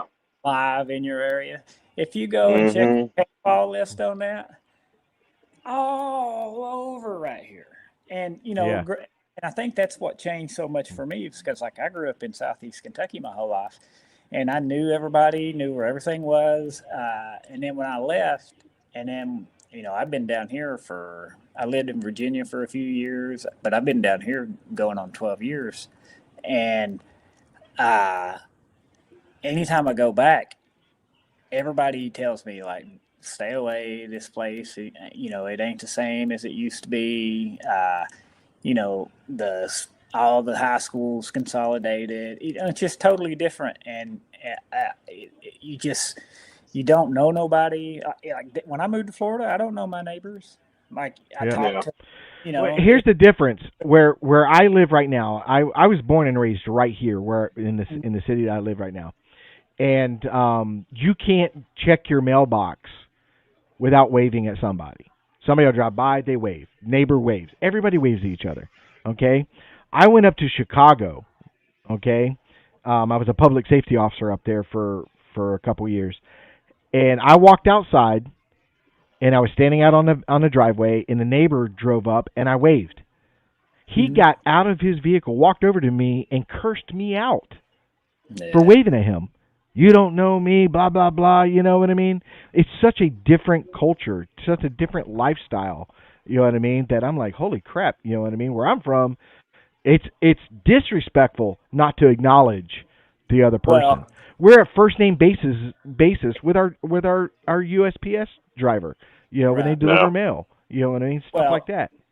when I first moved down here, I'd see people broke down on the side of the road, and I'd pull over to help them, because that's just what you did back home. It was just, if you broke down back home, you wasn't gonna be sitting there. Somebody's gonna stop and help you. And I couldn't tell you how many times that I pulled out behind somebody and got out of my truck to walk up to either help them put a tire on or whatever, and they run and jump in their truck thinking I'm fixing to rob them. And I'm like, whoa, whoa, what's up? And they're like, what do you want? What do you want? And it's like, I was just asking if you Yeah. need help. You're good. It's Yeah, like, it's a totally different Yeah. world. Totally different world. They say 4 out of 5 hitchhikers are felons. I could believe it, especially down here. The Well, you're amount of crap, not in a great area. You're the not in amount, a great area. yeah, the You amount know of what I crap that mean? ever since I've lived down here, I've found a dead dude underneath the overpass. It was, I don't know if somebody ran him over and dropped him there or knocked him over the overpass and he rode down, but I found a dead guy. I watched 2 people get shot. Uh, I've been around shootings. I've woke up to helicopters over my house with SWAT being out Yeah, on the road. It's wild, dude. Like yeah. Well, and see it's where over. where I'm at, it's more country. It's Yeah. it's really it's still a great place to raise kids, Mm-hmm. but I do keep track of the sheriff's officer's blotter, Mm-hmm. and it amazes me. This person was arrested for something to do with youth. This person was arrested for murder. This person was arrested for fentanyl. So Yep. even our small towns or country towns are dealing with the same crime and stuff like that. Well, But I grew up in a generation that you didn't see death, and if you saw a dead body on the news, it shocked you. It blew your mind. Now it's man, every day. Now it's no well, big Yeah. deal. man, down Violence here, is all over. it's so much down here. It's crazy. I was taking my buddy home from a UFC fight once, and he came over to watch it, and I was driving him home, and I pulled up on a red light, and I'm pretty vigilant, and uh, I noticed a car had been swerving a little bit, and it pulled off on the side, and I passed it and went around, and when I got to the red light, I was the first car at the red light, and I always had my pistol right there, Hmm. and I happened to, my buddy said something to me, and I looked over at him, and I happened to turn, and I looked in my side mirror. And if I would have looked at it any later, it would probably got bad. But I looked at it, and there was a Haitian guy running down the street, and by the time I seen him, he was at the back left tail light, and he was just running up on my truck. So like I just floored it and punched through and ran the red light and took off. Well, when I looked back, I seen him throwing his hands up and going all crazy and all that. So I was like, I went down, and unfortunately that's where my buddy was at. So I done a U-turn, so I'd be facing the guy as he came, and I seen him coming, and I put my pistol up and I was ready. And as he got close to my truck, he was slowing down, and I had my window down. And when he got up to me, I said, "What's up, dude?" And he kind of ming mugged me and went on. But it's like, if it would have been my wife, or if it would have been an older lady, or if it had been somebody else, like, would he have tried to rob them right then? Probably. Right. Yeah. Like, you don't run up on somebody's vehicle at 1 o'clock in the morning. No. Unless you're asking. Thank God Florida has the castle doctrine. We had and I had a guy come up to my window one time, and he didn't know it, but I had that 9mm planted right beside that door. And I'm talking to him, and I said, "Sir, before you say a word, you need to go back to your vehicle and Google castle doctrine, and then thank me later." And that's what I told him. Then thank me later. See what I'm saying? Now, Florida just passed a law, the U.S. or the Florida Supreme Court, because I love Florida. We love the First and Second Amendment. But they did pass something recently that I'm not 100% agreement with, is now Florida will allow 18 and older to carry a firearm. And I just think, well, there's a maturity level there. You know what I mean? So I'm a little concerned about the maturity level of an 18, 19, 20-year-old carrying a firearm, because they're all stuck on Call of Duty, and they're all this and all that. It's a different generation, and I'm scared that they're going to use it quicker than somebody at my age and stuff like that. But then again, I got to look at both sides of the fence. They are 18. They're legal adults. They're legally responsible for themselves. And they can be sent to go get shot in the face too at that age. So. Well, when I'm sure you all was probably the same way. I was probably 5 years old when I first shot a gun. You know what I mean? Probably. Oh, yeah. And so I was taught how to shoot from a young age, and I get what you're saying, because, like, if you're 18, you're old enough to fight in war and stuff like that. Right. But so I see both sides of the argument, but I know how immature I was at 18. Well, yeah. And I was hot-headed at 18. I was hot-headed. Right. Well, and I think the difference now, though, is that was just more a common thing. Like, back home, if I was driving down the road and I seen 4 people walking down the road with guns, I wouldn't think twice about it. Down here, if I seen that, red flag, Yep. And I think, too, though, what you said a while ago really sums it up, just because, I have guns all through my house, but I've taught my kids how to work them. My kids know how to fool with them. I couldn't tell you how many deaths when I worked for his flower company delivering, we set up weddings, events, funerals, all this stuff.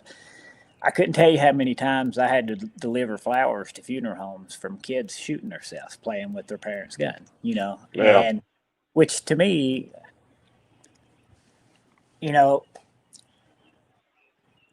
I just never looked at a gun like that to play with. Like, we didn't aim them at people, you know what I mean? Like, right. Especially, other than like paintball guns and BB guns and tater guns and stuff like that, like, you'd have fun with that stuff. But like, if it was something that was lethal, like, you didn't play around and aiming at people. Right. And kids today, it was a couple of years ago, I seen it on the news. There was a kid from Virginia. He buys a gun and he's making like a rat video, and he's sitting there talking, and he's doing a live thing on YouTube, and he shoots himself in the head, not meaning to, you know what I mean? But that all goes to, I'm not against 18-year-olds having guns, but I do think that the 18-year-olds today should take a course. They should take a course. Yeah, I don't know, man. I don't know. I think it's too. To be honest with you, I think like with driver's license, I think 16 is way too young to be driving. I True. do too. I really do I, too. I I think was I hell on think wheels at 16. I think they Oh, should be a lot. At least, I don't know, man. At least it should be a requirement that they're out of high school, maybe. yeah. But Yeah. it makes parents' life so much easier when they actually get their driver's license and everything else. But anyway, Yeah. fellas, I'm gonna let y'all have it, and I'm gonna go in and eat and let y'all continue Brother, on. And Well, I'm going to make it publicly. I love you, Johnny. You're still my closest friend, and don't be a stranger. no, And man, you're welcome on this show at a split second. If you say I got something now, we'll do a show immediately. As soon as we can, and you supersede any guest because yeah, well, I you know appreciate that, and I will. Anybody I talk to, you know, emails or whatever, I'll send them y'all's way. Find some guests, stuff like that. But I won't be a stranger. yeah. And I sounds just good. you're Frank, you're gonna be you're Frank, gonna be I'm missed. glad he found himself a good partner, man. I think y'all are gonna do a good job. I appreciate it. I'm looking forward to He needs somebody to keep him in line. it. He may have All right, stuck out. fellas, everybody out there, all of you that have been following for a while and been around and participated, I appreciate it. And you can find me. I'm still obviously still doing my YouTube channel, the Sasquatch Encounter Brigade, also on Facebook. I don't do a ton on Facebook, but I'm still on there. So, I'm not going anywhere with all that stuff. In fact, a lot my spare time, more of it will be going into, the actual research part of it. But that's pretty much it, guys. I enjoyed it, and I want to thank you, and y'all have a good evening. You too, brother. Take care, Johnny. All right, man. Talk to you later on.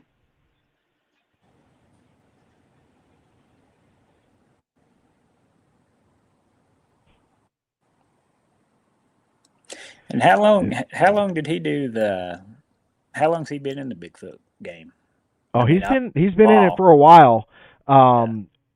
I was a follower of Johnny, and and that's how we met because we were sharing info and stuff like that. And what got me with Johnny, and I'll explain this, and I've said this in the past. What got me with Johnny was his integrity. Mm-hmm. Okay, his integrity was bar none, and there was a point. This is where I knew I liked this guy. Was he had put out a video on some evidence that he had captured out on his property, and so he presented it and everything, and I'm watching it and stuff. And it was probably a week later or 2 weeks later, he comes back on and does another video debunking what he had done before. He said, "Look, I looked at this thing, and I don't think it's what I thought it was. This is what I think it is now, and blah blah blah." And for somebody to do that, Right. most people would have just let it ride, just send Right. it out there, let it ride. But no, he wanted to come on and correct himself. That's And good. that's when I knew I liked Johnny. See what I'm Yeah. saying? Yeah. And that went a long ways with me. And then we started talking, and we started sharing information. It was really funny because we were friends, and I had gone up to his location and did a weekend, 3 or 4 days, I forget now, up at his happy place and did some research. He's come down to Florida with me and done some research, and it was really funny because I was on Icebox's show as a guest. And while I'm on the show with Icebox, I get a text message from Johnny, and he's like, "Hey, you want to do a podcast?" And I was like, "Hell yeah!" You know what I Right. mean? But it was really funny because once I got off of Icebox's show, Icebox calls me at the end of the show. He calls me, wants a debrief. We talk and stuff, and he's like, Right. "Hey man, would you like to be a co-host on my show?" You know what I mean? I was like, Right. "Oh, 5 minutes ago, Johnny already hit me up. We're gonna do something." So, Right. but everything's gone full circle. Right. Johnny's gone. I've got you, and I'm now co-hosting with Icebox. So Uh, everything's working out fine. Everything's working out great. So No, that's awesome, man. I mean, I'm glad to be part of it just because, like, it honestly, I try to, and I've said this probably multiple times. I try to learn something all the time. So it's like, uh, if I'm not out in the field, I'm reading books, Yeah. or I'm reading Well, I stuff. gave you one, so I'm, dude, let me tell you hold that that. book up. Can you show that book? Hold on, I'll grab it. So I'm big on when I go to the conferences. If somebody's selling a book, I usually like to pick up a book from one of the researchers or main guests and stuff like that. So this year, I got a book from Lyle Blackburn, and so I got the book. I talked to Lyle, and and everything. So then there it is, Boggy Creek Casebook, and it's a accumulation of not just the Boggy Creek, the history of that, but it's all the different sightings that have happened throughout the years and stuff like that, and from the evidence from it collected and stuff. 1908. Yeah. So anyways, I'm walking around with this book and everything. I see Frank and we're talking. I showed him the book. I said, "Yeah, I got a book and all that." And he was interested in reading it. And I said, "Hey, well, you be the first to read it." So that book right there is my book, but I gave it to Frank and said, "Hey, Frank, you go ahead and read it first." And It's now good, he's doesn't it? given us his critique of that book. I absolutely love the book. I actually got on there and looked up more of his books because uh, I've never read one of Lyle's books, and I'm interested in what he done with this one. Uh, just going back, and he's had to put so much time into that place. He has spent a lot of time down there. Yeah, because like going through the stories and the locations and all. I mean, like he's involved in all of it, and it was just the way he put it together and everything, and all the sightings and stuff. And even up to this day, it's probably been one of the better books I've read in a long time. But Well, I look forward to getting it back and taking the time to read it myself. oh yeah, it's I couldn't put it down, man. But what I like about it is what I like stuff about books is you find little things in books that takes you different directions where you can go look up where they found this out and stuff like that. And but man, it's like I know I had seen the Boggy Creek, and I like honestly, like I like the older Bigfoot movies, I guess, more so than some of the Yeah. newer stuff. That's like the Creature at Black Lake and stuff like that. And but to read all the stuff that goes on in like a 20-mile radius is Right. insane. It's like it's like the whole town, knows, and it must be just what was interesting was they had found, and you'll read it when you see. It sounded like to me that they actually because that's one of the big things in this world. It's like, oh well, you never find the body and stuff like that, and seems like they think that they found a body in this book, but uh, when they found the body and looked at it, I think they may have took one of them and put it in a place, and I think it might be in a museum down in Texas, or I could be on something different there, but uh, it didn't have the head, and they say that's a predator thing, but it had three toes, like all the stuff in the Boggy Creek stuff, and they'd never seen any bones like this, and I think either they had seen them and went back and came back and they was all the bones were gone. Like something noticed that they grabbed it and they said, "Oh, nope, nope, nope," and took it up and took off with it. Uh, but they, according to that, but man, that made me want to go. It made me, it makes me want Right. to go to Fulton Well, because you and I need to plan something in the future. Mine is just hard getting time off due to the nature of what I do for a living. But uh, me and you get together and oh drive yeah, together up to Johnny's. You know what I yeah, mean? And oh yeah, for sure. He's in put what, a tent Georgia? right there in his backyard. You know Oh what I yeah, mean? yeah, yeah. He's in Georgia, right? Yeah, yeah. I've been reading some on them lately. They've had up in the northeast part. They've had some pretty cool stuff. I just took two from one's in Sarasota and one's in Ochopee. One was just a road sighting crossing the road, but then the other one, I think they were fishing and they smelt something and turned around and there it was. And I'm supposed to contact them here in a day or two. But I just folk and reading what I've read about it, it reminds me of back home. Like Southeast Right. Kentucky, a little poor mountain town type thing. But man, there's so many sightings of this creature, and they all describe it about the same. Uh, I'm not sure what the three toes is. If it's just Yeah, that's different because even down here in Florida, you got some people who say, "Well, we got Bigfoots and we got skunk apes. Skunk right, apes have three toes and Bigfoots have regular feet." I don't see there's right, any difference between the two at all. right. Matter of fact, the footprints that I've seen in the state of Florida have three toes. Hmm. It looks more like a amphibian. Right. You see what I'm Yeah, saying? I've It seen doesn't. the It ones you're talking about, or yeah. maybe I know I've seen some three toads in Florida that don't look like a bipedal foot. It looks more like No, a yeah. I know what you're talking about. a big gator or something more of, like I said, a lizard type or Right. amphibian or something Yeah, like that. So, yeah, but again, it's one of those things like Johnny was bringing up before. Until you see them leave it, you're really not sure what it is. yeah.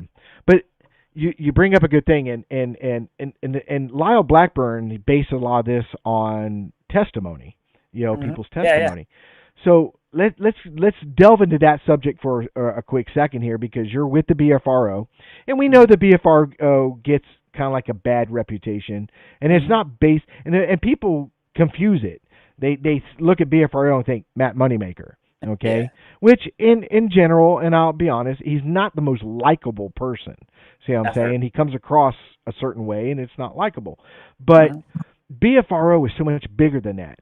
There are a Hmm. lot of investigators that work for the BFRO that do a really good job. They go Yeah. out, they investigate, they ask questions, they do all these things. So Hmm. when people have a sighting, you got to have a place to tell somebody. Hmm. Report it because it's reported sightings is what's going to that's part of the science is these I think reported that's sightings. I could sit here and read reports all day long. I love it. Yeah, I think it's interesting. I think it's just as important. Like I think it walks hand in hand with evidence. Really, because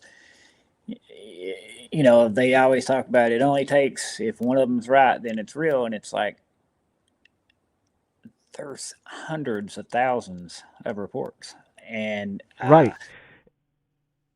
And I'm it's big on just people report it. Go yeah, do your report with the BFRO. And if you want to stay anonymous, you can. But if you really want to be anonymous and just want to get it out there, go to the Bigfoot Mapping Project. yep, Put your thing on the Bigfoot Mapping Project because these are both two different locations that even myself I use the Bigfoot Mapping Project to look at my local area, see if there's anything new and stuff like that. And hmm, it gives a location. Now it doesn't necessarily mean you'll be able to access that location, but right, it's at least it's reported. It's there, right, and right, I highly recommend.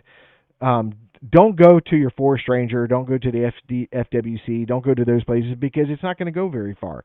But if you yeah, put it on the BFRO or if you put it on a Bigfoot mapping project, it's there. It's there, and other people can see it. Researchers can see it, and people can start doing the research and looking into those locations. yeah. We was talking about. I think I want to get a big, nice map of Florida and just go through all the reports and just pinpoint all the things. And I know they have that on the site, but there's thousands and probably close to 100,000 reports that's not visible. You know what I'm Right. saying? Right. Me personally to be able to do that because like, and a lot of them that come on now, I think we're getting into that era where people don't feel ashamed to talk about it. You Right. know, Well, that was one. That's one of the big things that Finding Bigfoot did was it right. brought Bigfoot out into the open for discussion, and people started coming out and giving their experiences, and started coming out and being more open about it. So there is one major benefit of the shows. Now, granted, I look at the shows as entertainment purposes, but they Yeah. did accomplish that goal to get people to talk about this subject. Well, it's funny because like my dad, he, you know, we don't. I mean, we talk, but it's not like a everyday type thing. And if it is, it's usually about sports for a few sentences or something. And so I'm not sure where he's seen it or who told him, or but when he found out that I was doing the Bigfoot stuff, he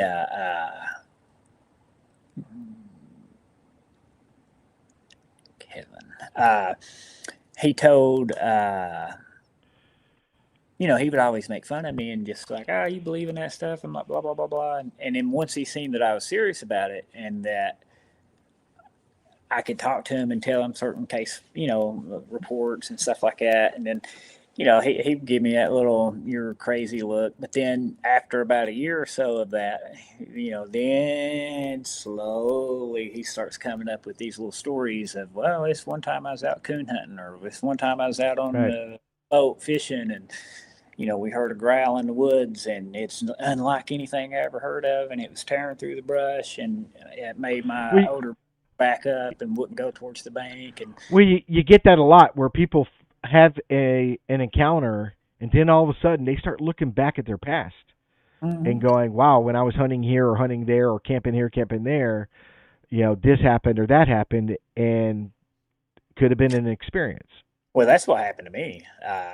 I'd had so much stuff happen to me that I had just wrote off as people screwing with me until I got into it, and then once I started going back and looking at all the reports, all the stuff that people talk about that these things do, and then going back and saying, well, this was happening at this time, and just kind of put two and two together. Can I say definitely that what happened with the people throwing rocks, or it throwing rocks? Like I had rocks thrown at me multiple times, and not just one, multiple rocks, and it was like if See, if you and see that's the the thing. location, you know Yeah, no one's there. yeah, and that was one of my biggest things when I first got into research a long time ago, and I always bring it up even to this day. Um, Probably one of the biggest pieces of evidence that you can possibly experience is a rock throw. Because there is no animal out there, deer, bear, anything, that's going to throw a rock. So when Mm-hmm. something comes flying through the trees and lands, Mm-hmm. that's huge. That's Yeah, huge. You see what I'm saying? they Uh, the that's bigger than footprints. That's bigger than vocals. yeah. That's the Well, biggest one, as far as I'm concerned. right, and see that was the thing. It happened to us in Tennessee, and it happened to me in Kentucky. Uh, the first time, like I said, we thought it was beaver smacking their tail, and until we watched the rocks come out of the woods into the river, Yeah, and it's like whatever's throwing it has to be strong because those are big rocks, and yeah. uh, it's odd, and it's like uh, it's fun though, man. Like I look at some of these. I read some of these reports, and I'm just like, even after reading the law book, I'm like, man, I just like to. I already know Highway 71 has tons of sightings, little Right. places like that. And I'm like, makes me want to go there and stay there for a week and see what happens. And uh, but it's fun. It gets me. It's brought me closer. I wouldn't say closer. It's brought me back to nature. Uh, And that's that's a and I brought that point up, because I'm mm, big on people getting in the woods, enjoying nature, enjoying hiking and camping and mm, fishing and all that stuff. And that's why I'm not a big David Pilates fan. He was at the conference this year. I've seen him in the past, because the stories and the things that he does really creates a fear of the woods, and I'm just not a big fan of that. I think people should get out there and enjoy. It's always that argument. Well, if they ever come out and say Bigfoot does exist and he's in our state national parks, people aren't going to go out there anymore. I'm like, nah, that's not true. I People think still that, go out there today with yeah, bears and moose and different animals that'll kill you. So I don't think that's going to stop people from going out there. Matter of right. fact, I think it's going more people are going to go out there because they want to see this thing. That's You what see what I I'm think. saying? Yeah, that's what I think would happen. I think that you would. Part of me thinks that's one of the reasons why they won't come out with it, because it you would just, all these places would just get bum rushed with just people, and then you'd have like one group wanting to go and shoot them, and then one group wanting to protect them, and then uh, Well, I think if the government ever did come out and full disclosure and say these things do exist, they would be protected immediately. Immediately. yeah, I'd hope So so. I I don't. wouldn't worry about somebody hunting one and killing it because I think No, the penalty would be pretty high. I would hope. I know, they hunt for them in Oklahoma, and it's like I watched a guy. He sits up all the time out there with like he's all camoed up and gillied Hmm. up, and he's like he's. It's like, really, like, why? Like, Yeah. if you're out there putting that amount of time in the woods already, like, you're either obviously a believer that it's real, or you're bloodthirsty. Right. Just Right. kill this, because Yeah, and Seminole brings up a good thing is if Bigfoot is out to get us, he's not doing a good job. And I'm a yeah. big advocate of, and you know this, and this is great because you're BFR, you read a lot of the reports. Hmm. 99.9% of Bigfoot reports are not aggressive. No, yeah. The They're only not one aggressive. the only one that I've read that was aggressive was in this book, and it was trying to break into these people's house or whatever, and the guy came around, and it basically pushed him out of the way and took off. Like, didn't try to hurt him, but like, they're not out to get you. Like, No. now if you shoot one of them and there's others around, then might be a different Well, story. But yeah, if you poke a rattlesnake, he'll bite you. So, yeah, right, yeah. But as far as, that's what I'd tell people. If they was out to get you, and that was, honestly, that was like kind of my big fear when I first got into this, was I don't get scared about bears and cats and stuff like that when I'm in the woods. But to think of a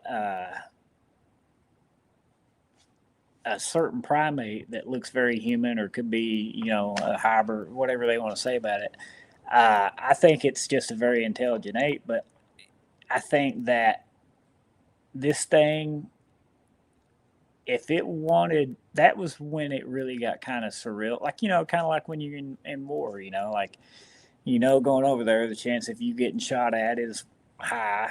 And then, but then when it happens, it's trying to right. deal with it. And I think that, I don't think these things are out to hurt you, but I think my fear came in when you realize that you're out in the woods with something that's smarter than you.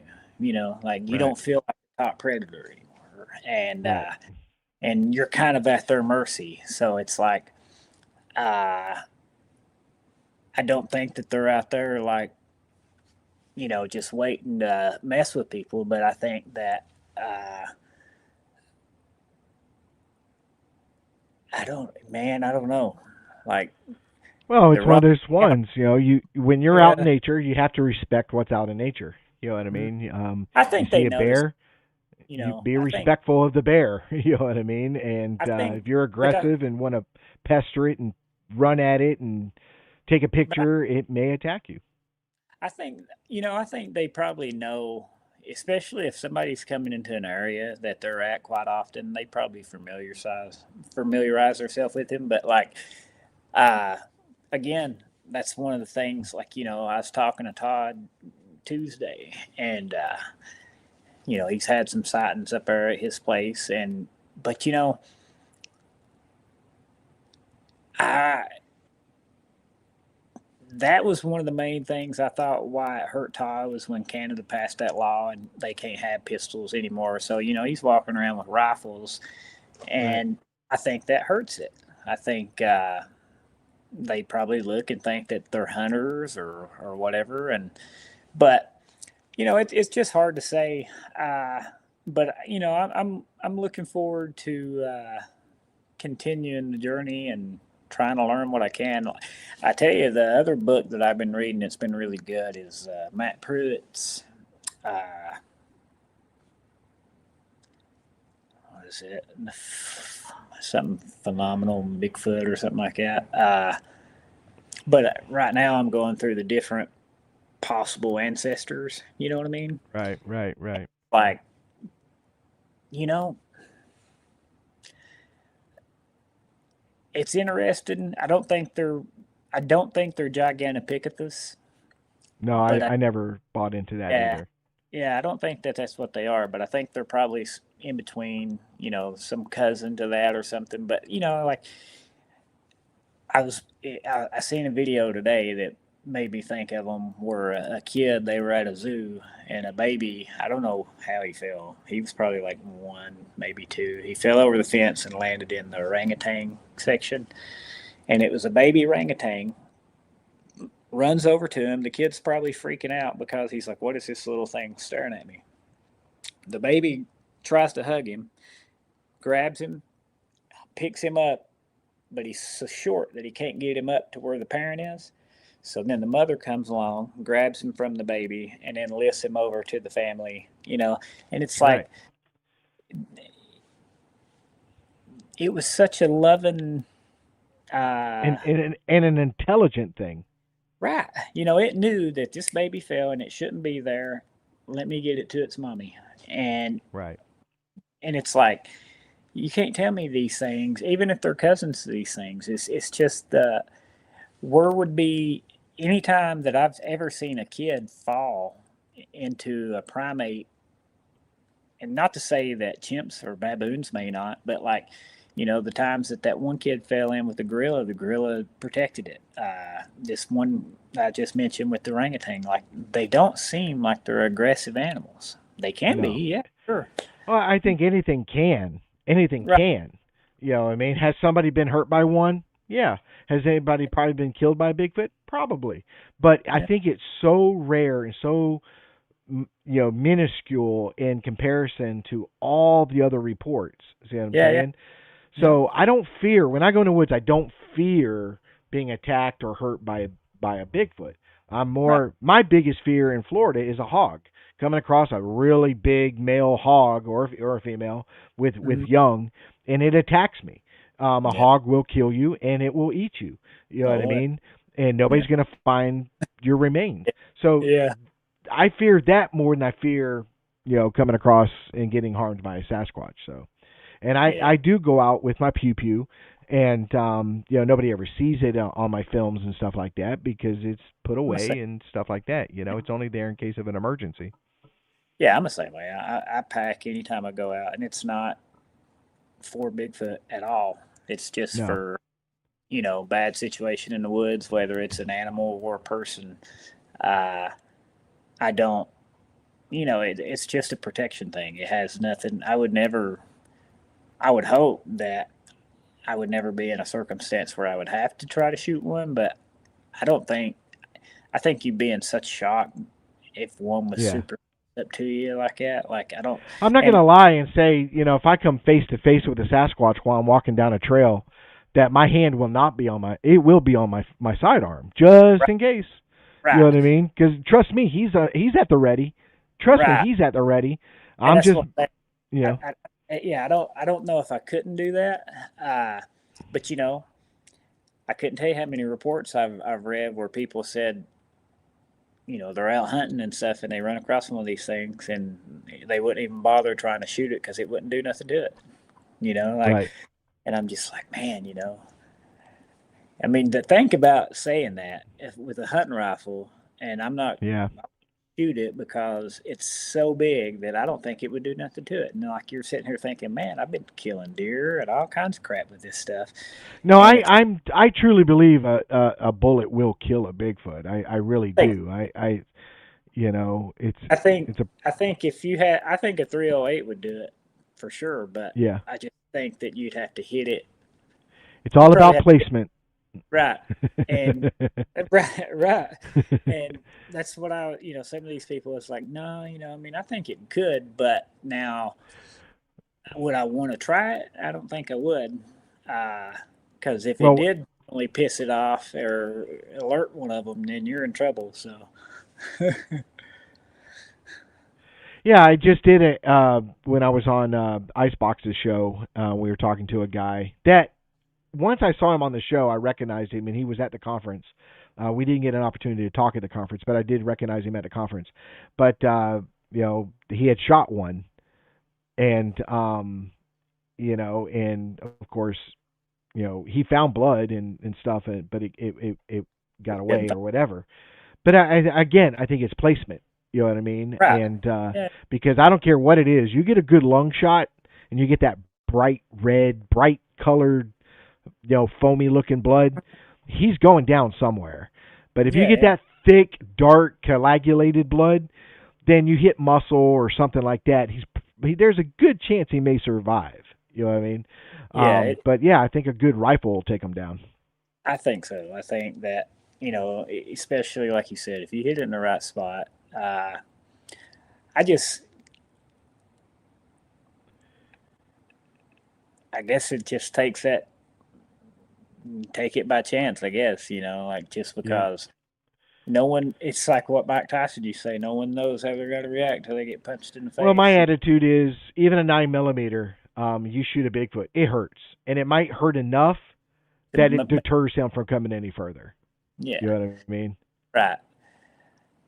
As they was talking about one of the things I was watching, they found some cows at this thing. I think it had killed like 12 of them. Uh, Wow. uh, but they showed some spots on the cow. I think it might have been in the same one I was telling you where it twisted the bones out, the back legs Right. off. They found like broke ribs near the heart and stuff like that. And they said that it looked like, basically, it looked like each place that it had been hit was like deadly force. Like Right. they saying Well, whatever. yeah, when you brought that up earlier, I had a similar situation where, and I got it documented on film, where we found a dead pig, and the back legs is like something grabbed it and snapped it where the joint popped Mm-hmm. out. It broke the skin. You see the shiny white cartilage of the elbow on Right, both back legs, not one, but both back legs. See what I'm right, saying? right. I can't think of an animal that would do that. You know what I No, mean? Even a Florida panther, it's going to attack the neck, it's going to strangle it, and then it's going to carry it away. A yeah, bear, chase it down, grab it, shake it, break it, whatever, carry it away.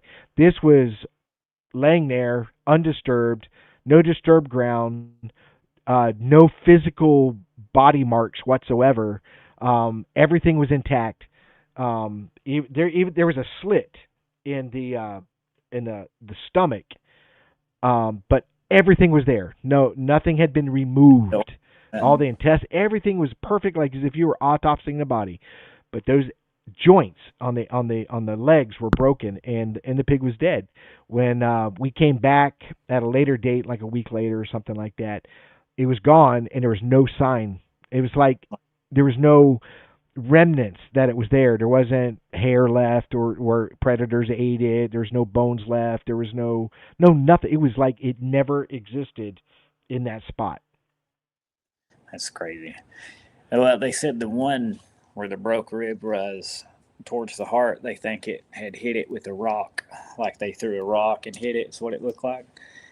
And I thought, man, you know how crazy that would be. Like, uh,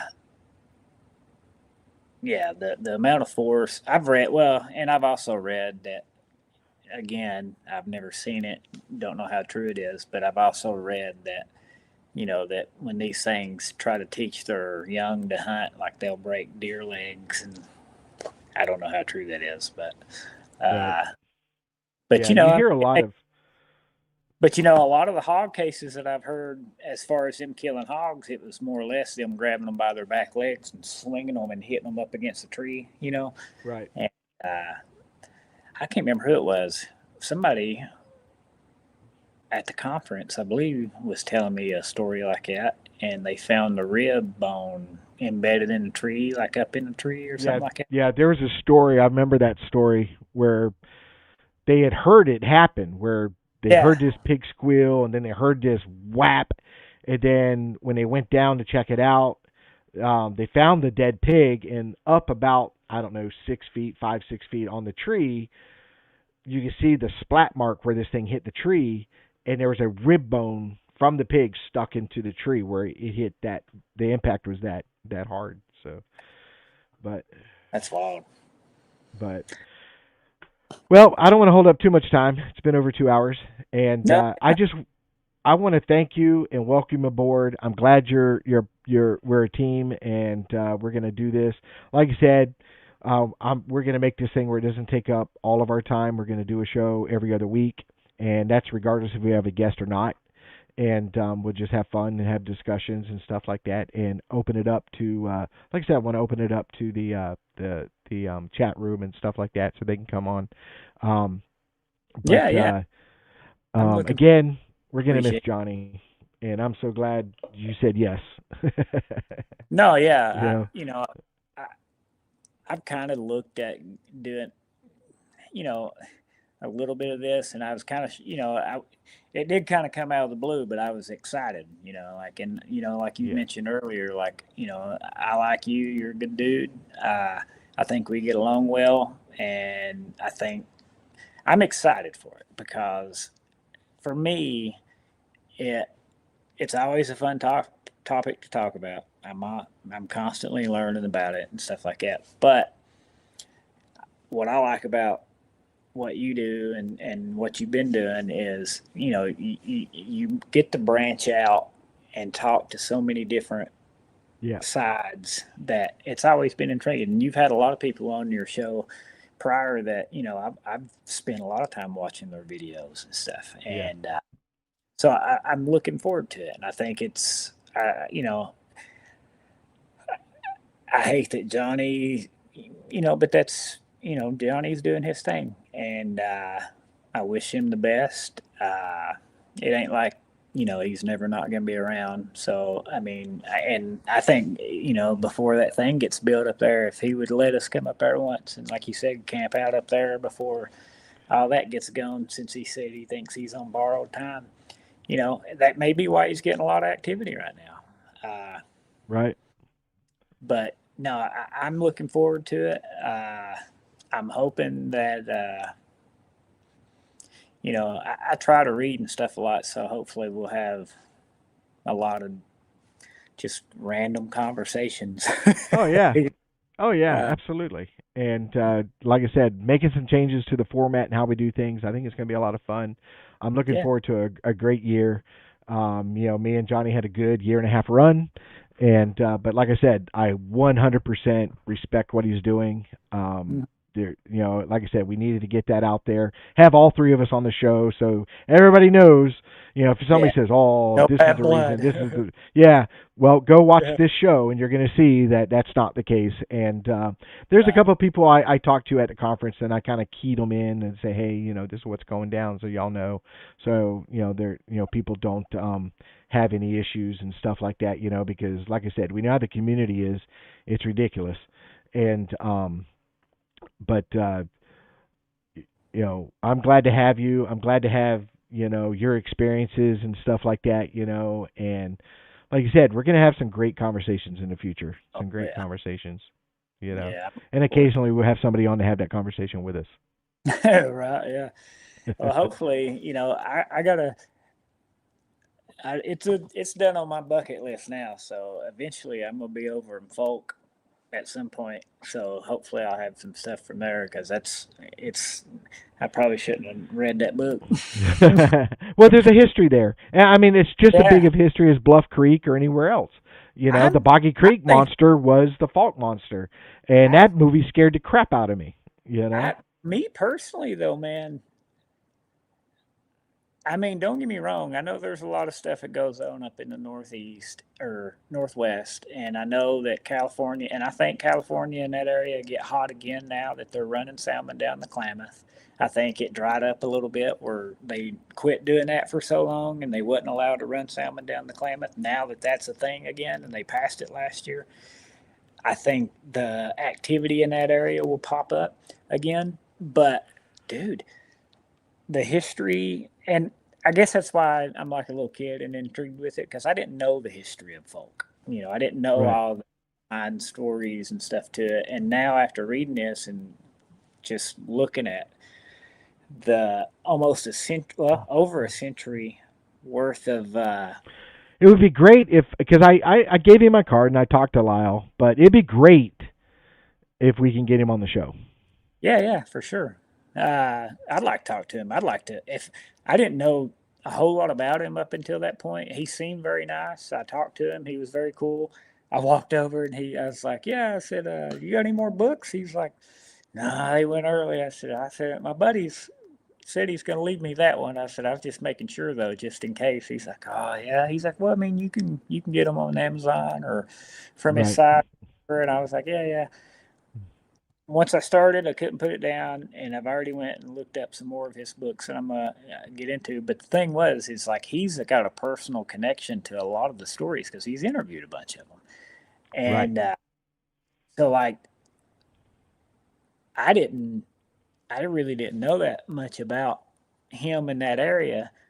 But now I would like to talk to him and pick his brain about that area in itself because, dude, the amount of sightings that are in that area, not just, and you would think that when the show started, when Boggy Creek came out, of course there's going to be people come up with stories, so maybe take a few of them here and there and just say Right. okay. Right. But still there's a lot of stories, and a lot of them was this thing running across Highway 71 or them being out in the woods or around the swamps and stuff in that area, and it's like, and it's always the same type of creature. And so the and some of them was thinking that it didn't resemble the big bulky northwestern Bigfoot, but it was the kind of like a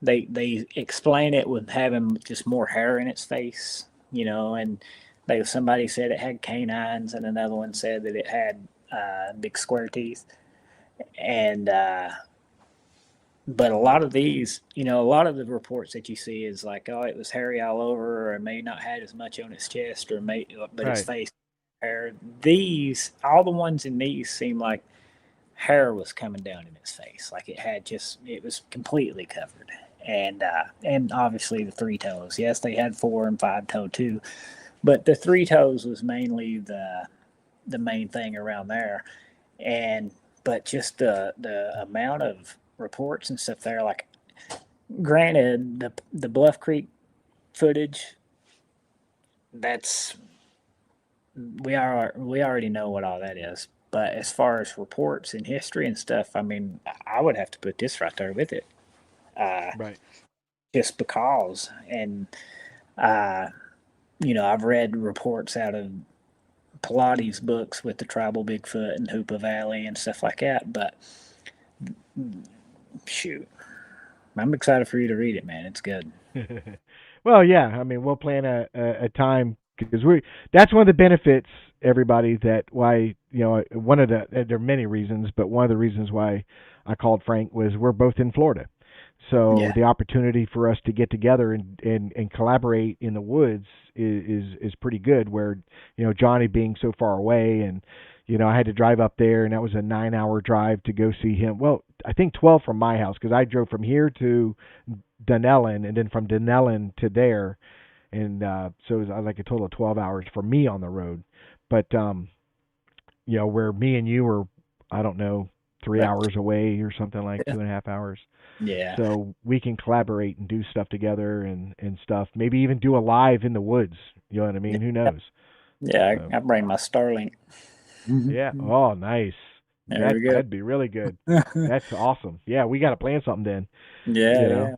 Make it work. but I want to thank you, man. I'm so glad you're a part of this, and I look forward to Man. working together and doing this and stuff like that. And you know, No, I this appreciate you we just reaching out and asking me. I really do. I'm looking yeah, forward to it. and yeah, we're gonna have a good time. And so I'm glad you said yes. And Tennessee says, and vets serving our country. Yeah. Um, that was just one of the key things, being veterans and stuff like that. But good to have you, and look forward to working together and doing this and having a good time and stuff like that. We'll collaborate. You can reach me all the time, especially I work nights. So if you can't sleep, I'm up.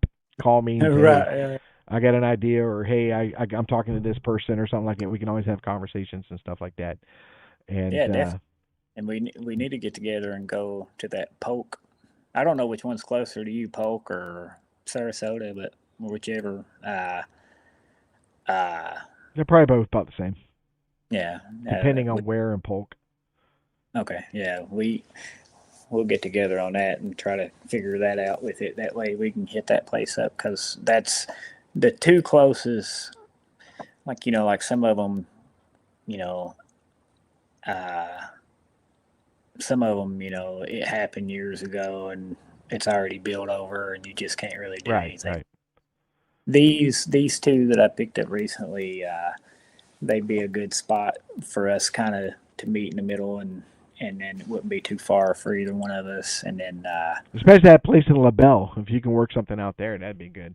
yeah, because I'm telling you, my gut, everything in my gut tells me that that's what that was, and it would be the perfect setup for it, just because there's just nothing but farmland out there, where people like you have Black Angus farm or Black Angus boar, or not Black Angus, Black boar hunting something. It's a club for people to go hog hunt, Right. and their property backs right up to this property, and then this guy has 1,200 acres. And tell me how something Well, breaks a don't trust. go into it because we're going to come into that at another show. You know what I Yeah, mean? that's Yeah. crazy. Like, But oh yeah, I look forward to if we ever work something out. And again, you're always welcome here. I got a great research yeah, area, and we can go out there and stuff like that. yeah, for sure. Um, all right, buddy. Well, you take care, and you know you can reach out to me anytime, and you know we're gonna do Sounds this thing. So, good, man. and everybody, still show Johnny some love at Sasquatch Encounter Brigade, and you know, keep an eye on what he's doing and stuff like that. So, Yep. all right, Frank. All right, man. Y'all be good. Appreciate you. All right, you take care. All right, bye. All right, guys. Everybody have a fantastic Father's Day tomorrow, and God bless each and every one of you guys. And enjoy life. Get out in the woods and have a good time.